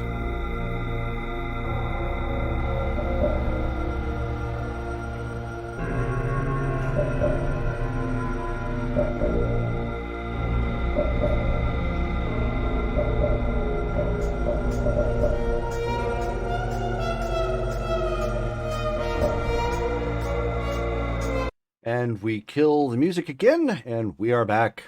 We've all had something to quickly snack on and drink. So I'm going to assume, and you can correct me if I'm wrong, that once you have obtained some mode of transportation, or if you already had some, you are on your way to Enzio's? Or was there some other neutral I think- location you were attempting to go to? I don't know if I want to go back to Anzio's specifically after this, in case we're being followed. Train museum? Yeah. Let's say the train museum. Because Okay. nothing in there is important, you know. I'll text Just the, history. Trains. As long as it's not my business. I'll text the others. Okay. We haven't used that place in a while, so So the Ashland Train Museum. So for those of you who are new to the channel or haven't, or new to the game or haven't visited the Train Museum in a while, the Train Museum of Ashland was actually originally designed off of an old decommissioned rail spike. So they repurposed part of that building, built a little bit of building around it, and it houses a lot of appropriate historic information about Ashland as well as the railways that used to service this particular area. They still do, but this particular line is actually gone and no longer in use. So they've got information about the Old West and about immigration that comes out here, as well as some information about the town and locations you can go to. This is known as an Elysium to those who are vampires, meaning it is an important location deemed to the vampires, and it is neutral ground. So since you're doing that, and you probably called ahead of time, as all of you are approaching, there are two guys standing out front, waiting to let you in, as everybody starts pulling up in their vehicles and whatnot. And you would know the two individuals who are standing guard as the two Utes. nice. I was like, what security did we get for this place? Most people don't ever use their names or even remember their names anymore. They just know them as the Utes because that's what Vinny calls them. Mhm. But in retrospect, one is Ricky and one is Tommy. Thanks, So boy. walking up. Sorry. Go ahead. Oh, okay. So walking up, I'm going to be walking up with Lily and Trish, and I turn to Trish real quick and go, "This is the train museum. These are the two Utes. Hey, dudes, what's going on tonight? How you doing, Mr. Benjamin? Not bad. Got a newcomer here. Treat her nice." Yeah, we got the word that you folks needed to use the place. So I hope you don't mind, but the party favors are in a punch bowl this time around. We didn't have time to prep like we normally do. You guys were coming in hot and fast. Appreciate the efforts, my friends. And I start walking in. One of the one that was talking was Ricky. Jimmy not Jimmy, but Tommy opens the door, for you guys. These two look typically Italian, in some fashion, but they don't look bad. They don't look like they're goomba'd out or anything. But they've got some pretty thick accents. I don't know that I've ever heard him speak before. No, that's because it's usually Vinny. Did we get a ride with them? No, Presumably? you actually got a ride with Houston. Oh, okay. Yeah, he's the one that we saw first. Perfect. Okay, so I'm sure he's happy about. we roll up also. Mhm. I'll just head on inside. Thanks, boys. You got it, Baron.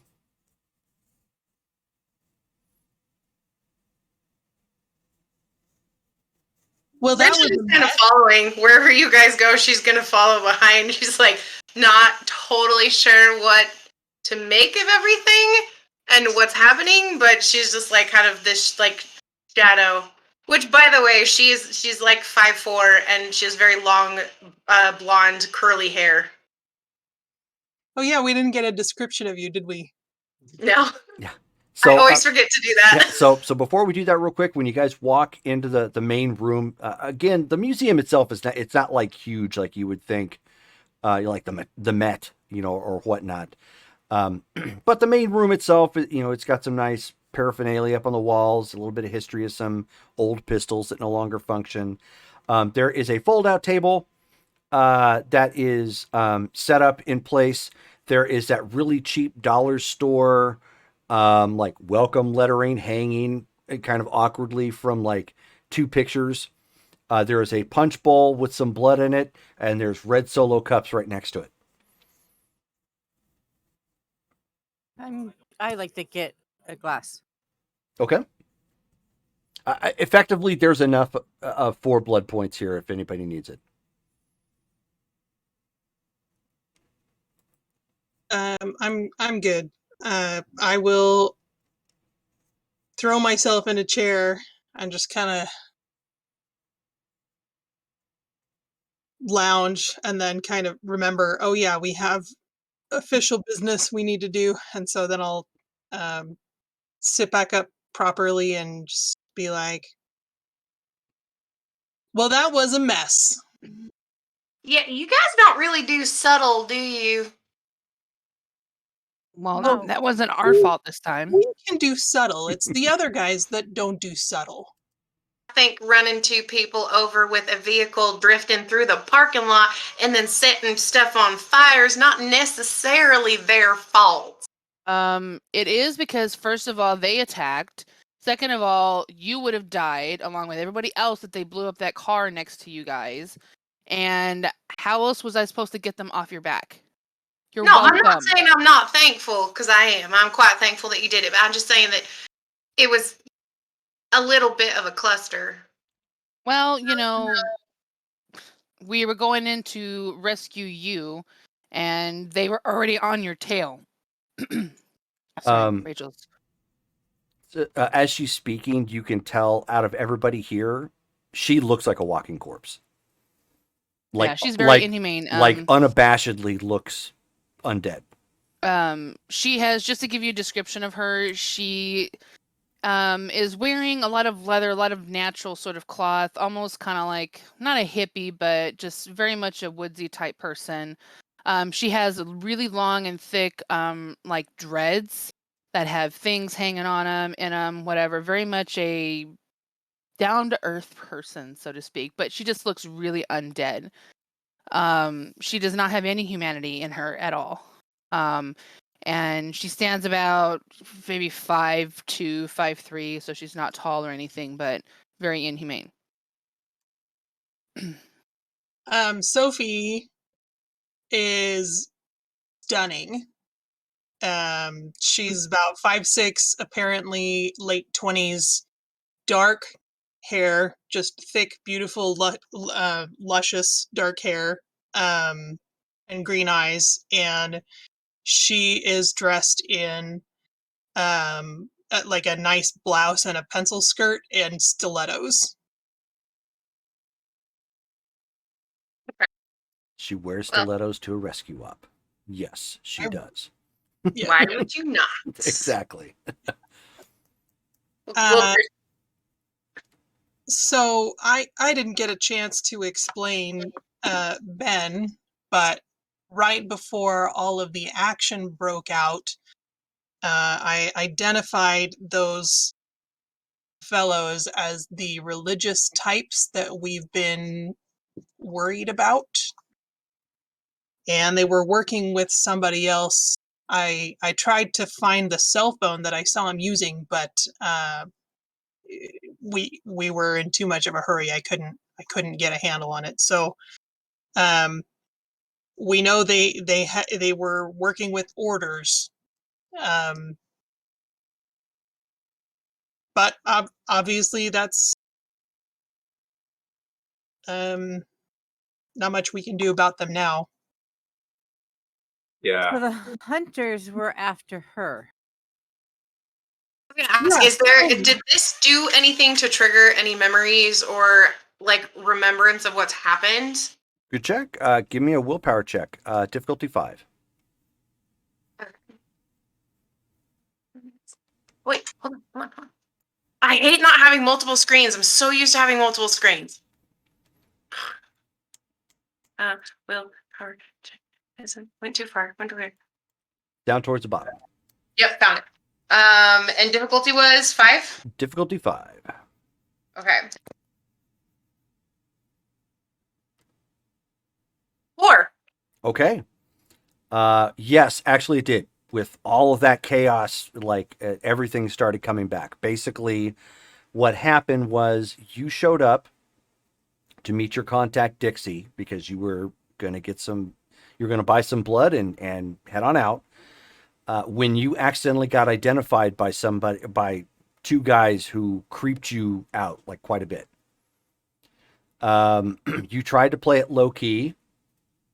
It didn't work. So you got out of there with haste.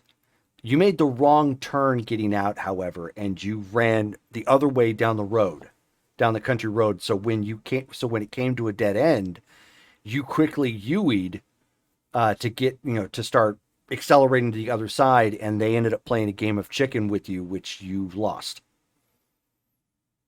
The only benefit that you had is that what seems is that the police were probably on hand, so they didn't just like execute you or something, right then and there.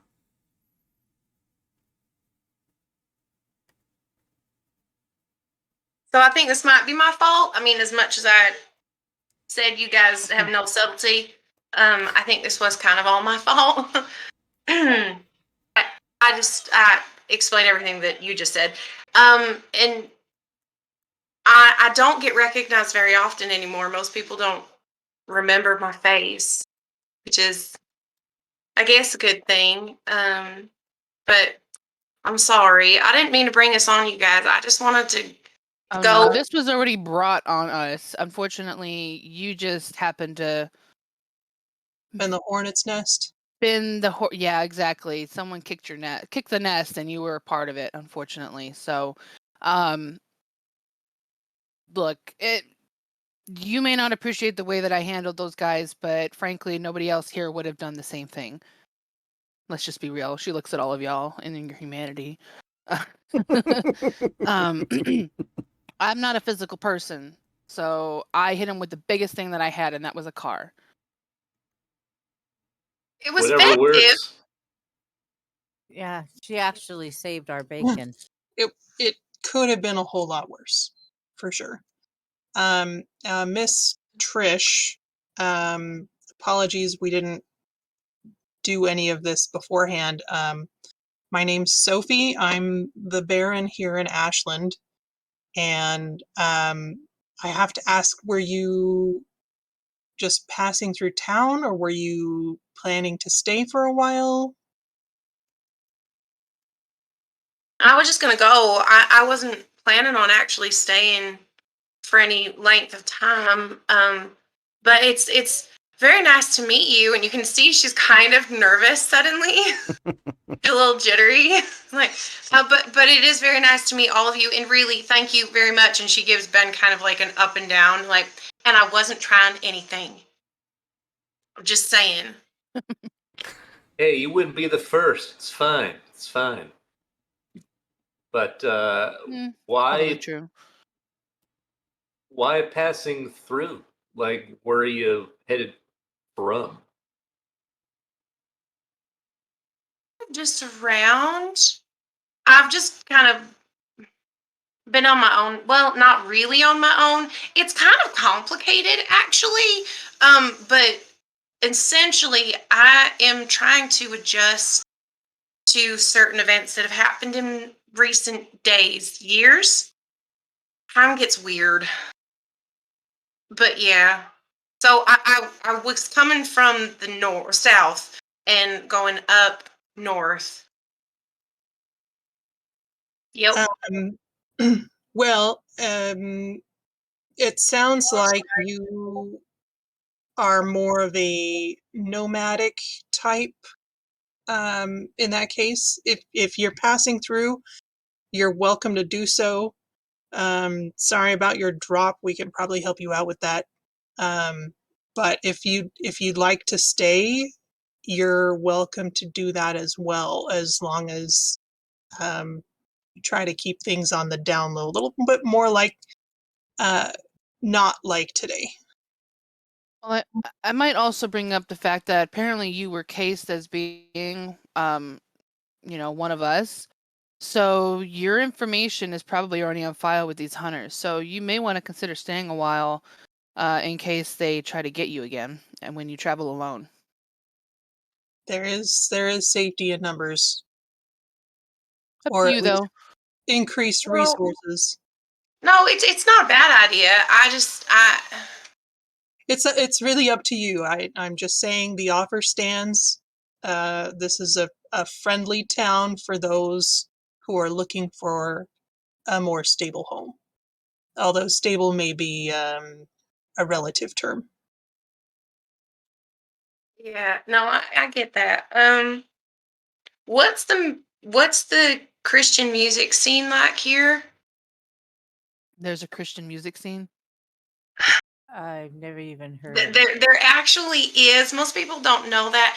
And I'm not asking for myself, as in wanting to know if I could perform. It's more that I'm concerned that people would recognize me. I found that the more fringe the music is, the less likely I'm going to get recognized. You should probably Google that to see if that's a thing here, because I really don't know. Jerome, You what know, would I know about the Christian music scene here? Oh, yeah, you would be the Paladin. best person. Huh. They are the Christian music scene. Yeah, which means not. like I mean, most people here know Paladin is here, and it's one of the things that dominates the local music scene is that they're here. It would be like knowing Metallica in a lesser form was recorded in your hometown. So you would have occasionally like people saying, "Oh, we saw Lars at Walmart," that sort of thing. Kind of like how we get excited seeing Alice Cooper at the Costco. Right. That's Exactly. very true. So I'll say we don't have a large Christian music scene here. There's a small dedicated classical contingent due to the Shakespeare Festival. That's a big tourist attraction. But the other one is there's a bit of a movie presence. We have a couple of film studios here, and also a big, I guess you could call it a goth rock scene. So you're less likely to be recognized amidst all of that, I think.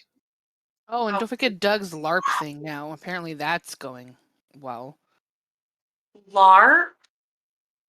Um, Oh, I'm sorry, his role play thingy. He had a big turnout last time, I remember.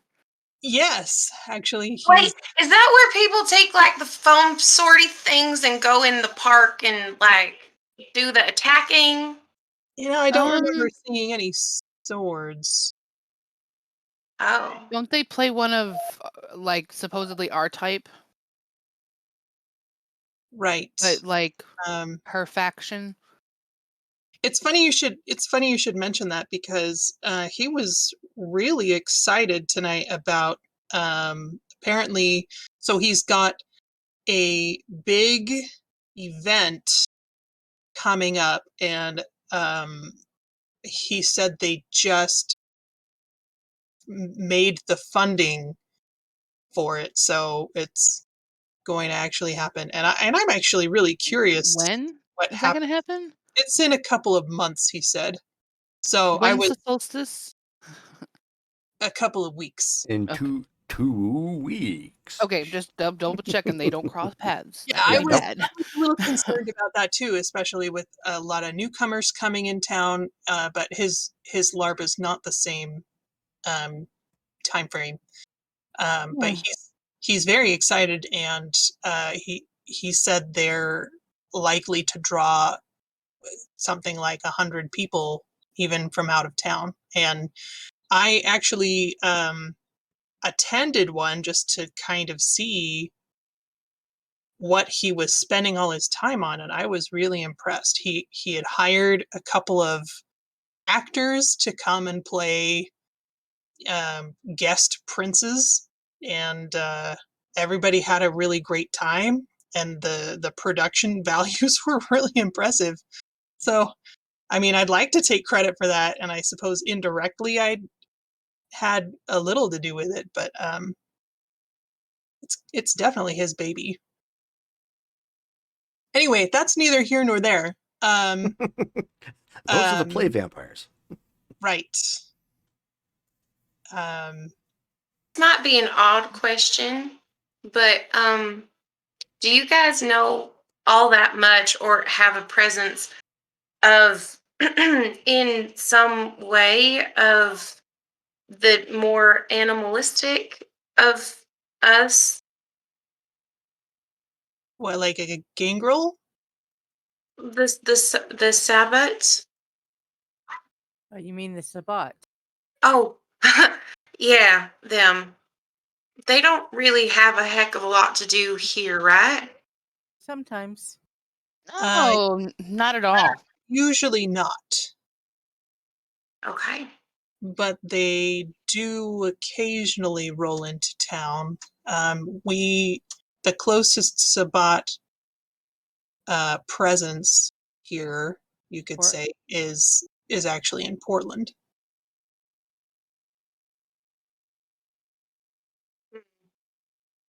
Okay. Couple of hours. Well, I mean, I mean, if you're Why do you here, wanna know? you're safe from them, if generally speaking. that's kind of nice to know. You guys haven't had any dust ups with them, right? Oh, we have dust ups with them all the time. All the time. Great. What? Are you running from the Sabbat? Not from from Which one? an old flame. Sort of. It's complicated. My entire life is complicated. Well, laugh and then laugh, whatever. He was my person, and he's now no longer my person. I'm He's just dead? gonna Oh, ask no, it. he's not dead. Okay. How long have you been a vampire? Well, I mean, not very long. I I was changed when I was about 23. So, like maybe 30 years? But I spent most of that time very entrenched with my sire, and he kind of had a handle on what I knew.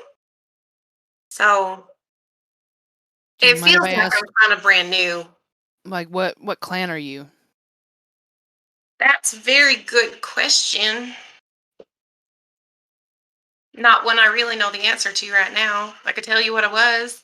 You're Toreador. I know, but like she doesn't want to tell anybody. Oh, now. sure. Okay. Oh, My bad. But yeah, I'm Tori. okay. So you got entangled with a Sabbat member, and now they're chasing you? Or are you just trying to just get away from them in general? Like, leave them behind type of deal? Yeah, in general, I honestly I want to be more of a productive individual in life in general. I mean, music was what I loved, but can't really do the music thing considering people would know who I am, and there's enough conspiracy nuts out there to actually put the truth together. So I can't really do that anymore. I'm just curious. Did you know he was Sabbat when you got together with him? No. He was human just like me. And you keep talking about people recognizing you. Should we know who you are? I'm so sorry. Yes, Okay, so well, considering there's no Christian music scene, and I don't know how old y'all's are, you may not know who I am. So, I'm Trish. My stage name was Trisha, but then my full name was Patricia. And when I, became this, I go by Trish now. So that's yeah. Anyway, I was a Christian music singer, and I had recently gotten a record deal when things happened, and there was a fire, and then I was fired. So people can recognize me. There was enough people knew who I was that it was it was kind of a scuffle that it happened, and then it was in the news, and the Christian music industry there was a vigil, and so it was kind of like a thing. So people actually know who I am. Wait, but that was 30 years ago. 30 years ago. Well, that's what I mean. I think But you're if there's- safe. Probably. Are you sure? It's been 30 years in a completely different part of But they've got the wherever we're internet at. now. And you've seen all that stuff about like Beyonce being like Illuminati and whatever. Like I Yeah, but feel that's like Beyonce. oh my god. Okay, we don't No, have she enough has no time for a tact. music lesson. I don't have enough time for a music lesson. I just worry that there's some nut out there that would recognize me and then figure it out. I mean, don't you run that risk no matter where you go then? So why not just stay in one place and actually learn and actually be the productive, unlife person you want to be? I would suggest that you change your name and just say that you're a doppelganger. There you go. Sophie's phone chimes with the text. While they're discussing this, I will stand aside and check my phone. Okay. It's from Cameron. And Really? And the text says, "Hey, when are you guys going to be in concert again?" I will text him Halloween. Oh, so then the surprised emoji comes up over there, and then the next text comes across and it's all caps. It says "Praise Cain" with like several exclamation points. I'm just gonna tuck that away.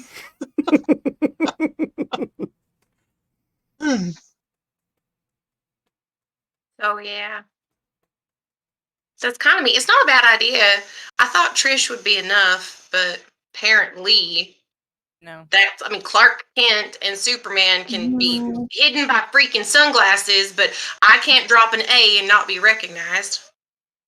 You might want to change up your look, maybe sing a different genre. I think there are ways that you could get around it that would last for a little while. You can dress up goth and sing at my club, which is going to be opening soon. You have a club? Yes. Wait, what is goth like is it like a genre of music or is it like a genre of person? Kind of a little bit of both. It's a lifestyle. And there's gothic bands. I will have to Google that because I don't think I have ever heard of a gothic band. It doesn't run So in like the Christian music circuit. No.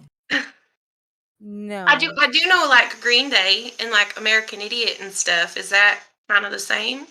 No. Oh. More like Sophie's band and Rob Zombie and Typo Negative kind of vibe. Really stuff they play on the radio most places. You'll fit right in, Rockstar. Uh-oh. She got a nickname. Yep. Oh, speaking of such, Sophie, we're still on for opening on Halloween, right? Oh, I need to make some arrangements. Okay. Let's talk about that after. Yeah.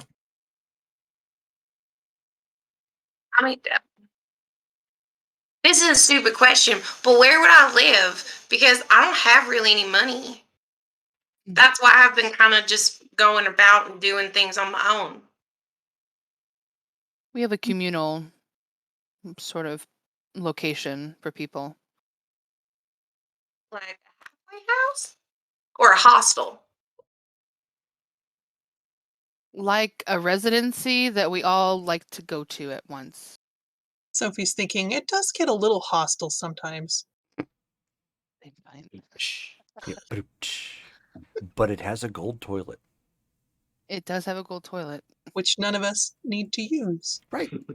It's just for looks. Just because it's cool. Listen, we have a communal haven for individuals that are planning to stick around for a while.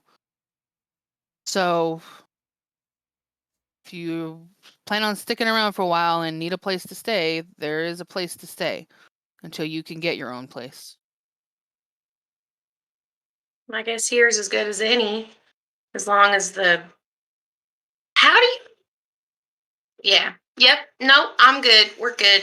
I will accept your very gracious offer, and I will stay until I am not going to stay anymore. Yeah, and if you're wanting help with the whole goth thing, let me know. Let me think on that for a tick. And then I will get back to you. I don't know if I can even sing like that, to be honest. Well, do you know who Flyleaf is? No. I know, like, for King and Country and Casting Crowns and, more of the singer-songwriter thing. Okay. I mean, I saw for King and Country because they had a nighttime performance in the middle of the park, and it was really nice. And they have really, really good voices live, and I can definitely sing like them. I can tell you none of you have any idea what I'm talking about, so I'm just going to shut up. That's fine. Yeah, it'll take an adjustment, but you'll do fine here if you stay. Don't worry. But as you saw, we've got enemies. We've been able to put down a few, but they're around here, so you got to be careful. In fact, we should all know what your number is, so that if we need to contact you about something or you need to reach us, you can. Should we Okay. give her the communal number? I mean, yeah, You're we going to could add her just, to the chat, or are you giving her a phone number? Because there's no communal number. I feel like we have everybody in town on this chat. Very security breachy. We need a better method of doing that. Well, how about this? If we're concerned, why don't I just give you my phone number, and then if something happens, you can get in contact with me. If you're worried about having everyone on the planet involved in your business. sounds good. Okay. That works. Thank you. And thank you for saving me. I didn't know the two were there. I thought they had left. Yeah. So I do apologize. I kind of brought this down. Again, I don't really need, I've already said I'm sorry. I'm going to stop. Well, It's not your fault. They were coming after you. If it was anybody else, they would have went after them too. And not to take all the credit, the one that you were supposed to meet, she's the one that got the word out. Oh. Okay. All right. Well, I think that's enough excitement for tonight. Well, we'll need to keep an ear out, or watch the news and see what happens with the winery. Like, I think we're gonna be okay because there was a lot of dust and dirt that was flying up that was a bit in our favor. But there were still people around, so we just maybe want to keep an eye on reports and stuff. Do we Do want? you guys have a contact? Sorry, do you have a contact at the police? Because one of the officers actually did see me go in, and I spoke with him, so he might remember me. So I don't know what you could do with that information or not, or maybe just keep me out of it completely because he might remember who I am, and that could be a problem. Well, What'd you Muscle, say? I just told him that I am wandering. What did I say? Hold on. And she kind of has to like think back for a second to figure it out. She's like, nothing actually all that incriminating. He asked me where I was from. I said I was coming from there and I was going there. And he escorted me inside because I told him that I wanted to make sure nobody thought that I was involved in the scuffle. So I don't think he thinks I'm involved. But Well, as just in far as he case. knows, you were inside when all the fires and stuff went off, so I would say you're probably okay. Yeah. you Wait, can but give then Ben. when You can give your contact a call and see what's been said around the station. by the time we got there, Yeah. the police were gone, right? Yeah. I mean, that's why I was trying to break into the car. Because the police now probably have been called to that location multiple times, and the fire department, and probably EMS, paramedics, and the coroner. I mean, if there's any bodies left after they've been burned up in the trunk, sorry, just I don't think they're gonna Oh, need a that coroner. you put them in the trunk? Got them out of the field. They had to get burned to get rid of them. Do we need to worry about She's the so car? deadpan about this, doesn't even care about the emotional factor of it. Do Like, we this need is to worry about normal. the car? The car Do we got need torched. I torched it my while we were car? running back. Oh, your car? Do we? Maybe if we're Where is your car? I thought you said you didn't have a car. I did not say I did not have a car. I do have a car. It's like 3 inches deep into a a tree. oh, Ooh, We might want to go get it. Well, not it. is Because we it? can leave the car there. I didn't leave anything identifying. However, we're probably going to want to acid etch the VIN number off and take the license plate away. But then that'll make it really suspicious because why would you acid etch off a is it VIN in your number? name? Like it was a stolen vehicle? I don't know, Jerome, is it in my name? No, it's on your name. Okay. No, Then it's you not don't in my worry about name. it. Just leave it alone. It's a lost car that got stolen on a joyride and wrapped around a pole. That's a very Would good story. Because that's would not totally far away from the truth. There you go. Keep it would, simple as possible. would your Sorry. fingerprints be on file? No. Okay, then you're probably okay. You say that like you don't know. Almighty God, do I have my prints on file? No, you do not. No. Yeah, you didn't start getting your larceny skills until after you got embraced. All right. You don't have like a rap sheet or anything, do you? No. I'm a Christian music artist. Are you kidding me? You ripped off the covering of a steering wheel column like you're a professional car thief. Or, well, a Well, new I mean, professional car thief. God loves everyone, even the sinners, so we're going to go with that's fine. All right. We've all had to pick up interesting skills in this lifestyle. True. I refuse True. to be ashamed. So I- so Houston from the corner, he's just been like riding and whatnot, but he holds up a pin at this point, and he's trying to get the Baron's attention. Mr. Connor. Oh, thank you. Baron, would it be wise to since she's new, let her know the areas that she could go to feed? Of course. That is a good question. Is there some reason that you are in the habit of buying your meals instead of free ranging it? Just out of curiosity? Great way to put it. It's it just felt wrong. I mean, obviously it was the same as everybody else at the beginning, but it just never really set well with me. And when I kind of voiced my objections, or at least hesitations, I was told I could do it the other way and that it was fine and it would sustain me. So, I mean, if I'm like about to truly die, I will take what is needed. However, if it's not necessary, I don't really feel like putting harm on another human mortal. Damaris, is why don't you give me a self-control check?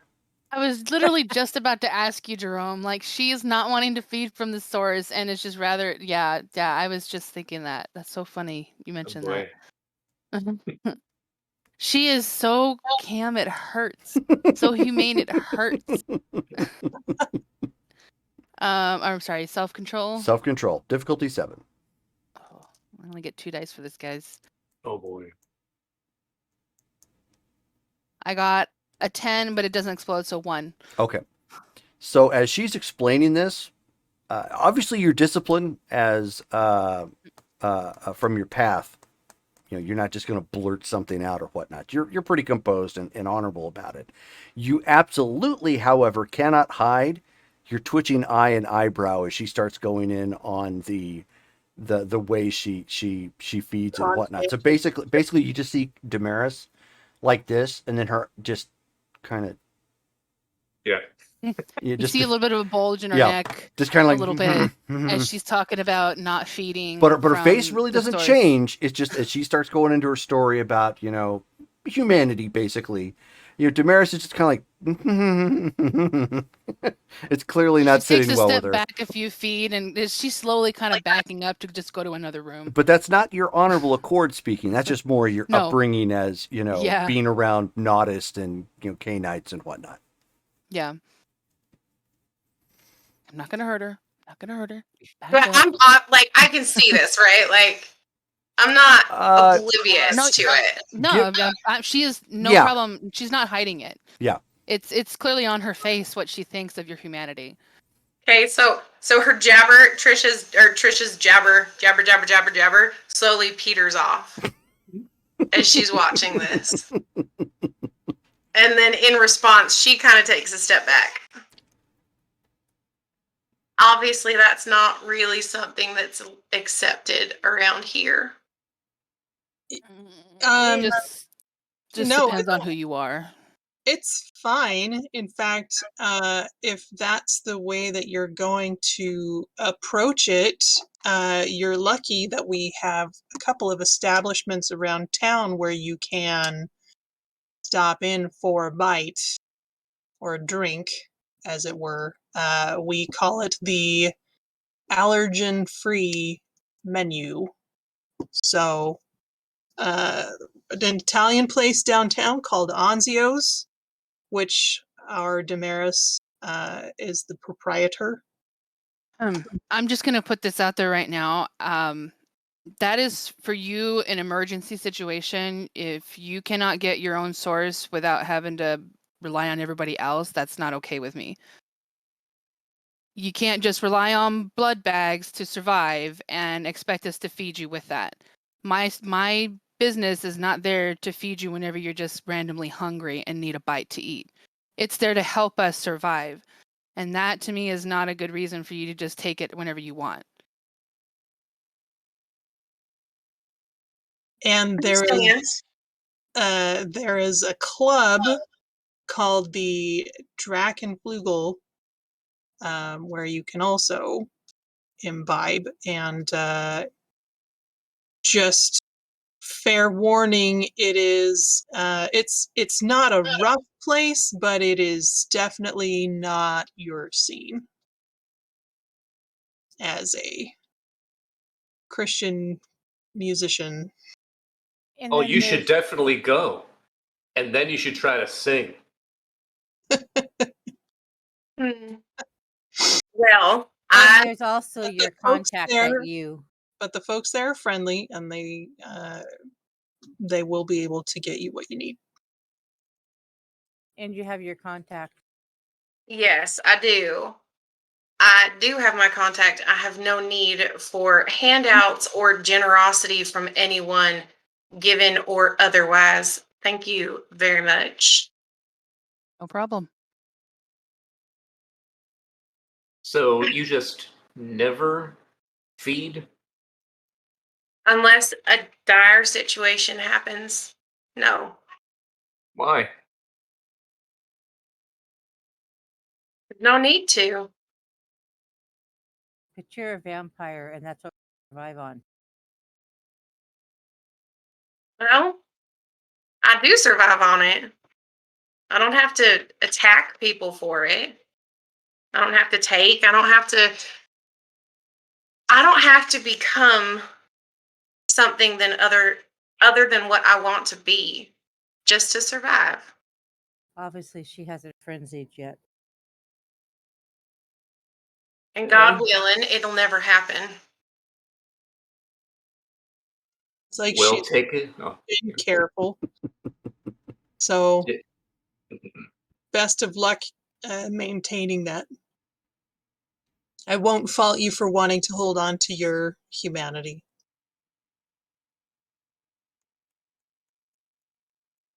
I don't see any point in eternity without it. If you become the darkness and don't just live in the darkness, then there's no point. You might as well cease to exist. You know, there's a lot of fun in darkness too. But you can dance in the light. You could dance in the dark too. I don't think it matters. But whatever. Your choice is your choice. Just good luck, because that can get expensive.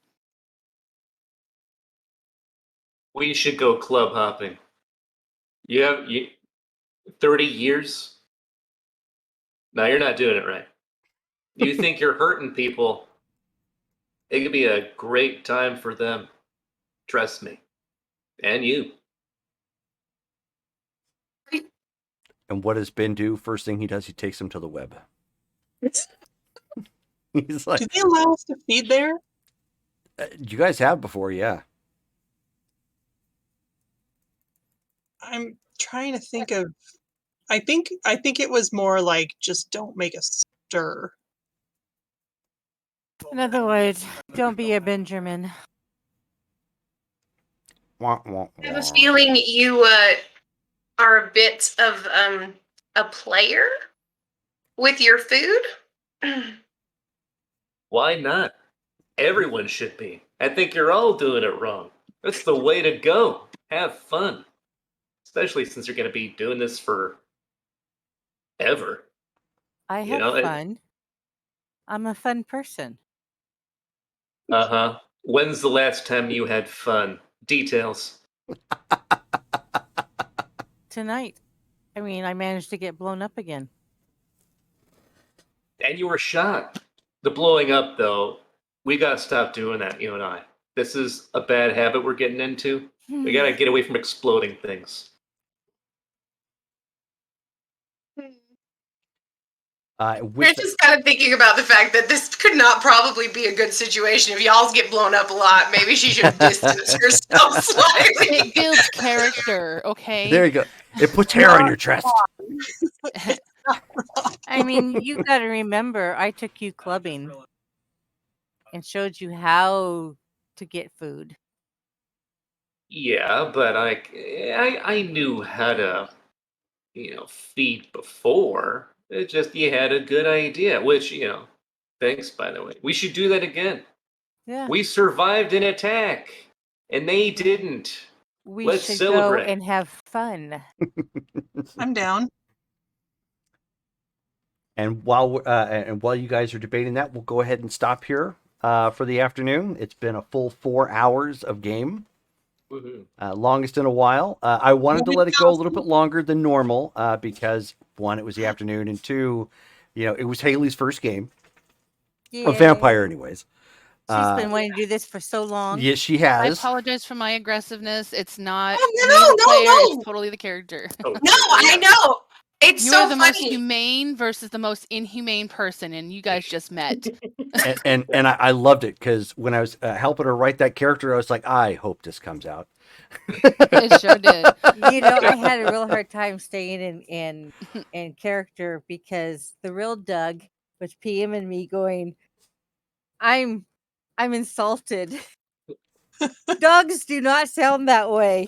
I tried so hard Well, not to bust out little laughing. does he know, this Doug has been around since game 1. So he's actually the oldest NPC in the game of this version of Ashland by Night.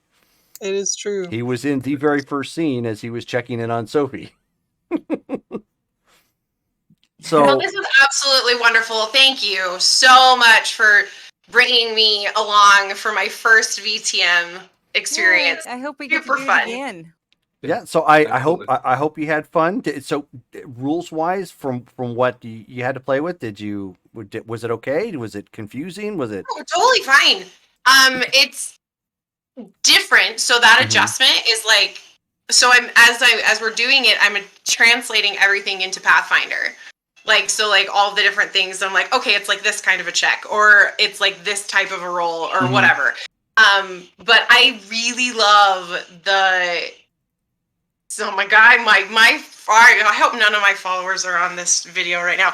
I kind of like the fact that there's very little to do with like real mechanics with combat. Like, it's not like you have to take, these are your actions, these are your spells, this is what you do, and you cannot do anything else. Like, Right. Yeah.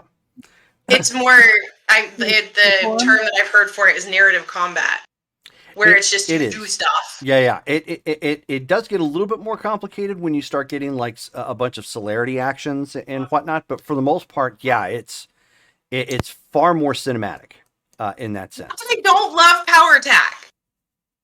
Because I love power attack in Pathfinder 2nd Edition. It's my favorite. But, yeah. No, this was absolutely wonderful. And as a classically trained actress, this is so much fun Great. to just play for a while. Great. Oh, well, I'm glad you had fun. We had a lot of great comments. People loving your accent and whatnot. So I think you did a great job. So for those of you who are watching this now, or will be watching video demand or on replay, we'll be back again Friday, the 16th with our event game. We will be having another guest, Abby from Tomes of the Chaos Bard. So we'll be having that game. We're also doing a charity drive for that one. So we're doing a charity donation drive for Control Alt Delete. We're trying to get up to $100 donated to them. And we'll be doing that for the weekend. So that will be both Friday and Saturday. Next Saturday will be our Marvel Superheroes game, Modern Age Heroes, which 3 of our players from that game are here. And we'll also be doing the charity drive for that. The charity itself will be going until that Sunday, even though we don't have a game going on then. So if you still want to click the link at any point in time and donate, you can. So until then, and we will, of course, get this uploaded to YouTube as well. Have fun, take care, and we will see you again soon. Goodbye. Peace. Bye. End stream.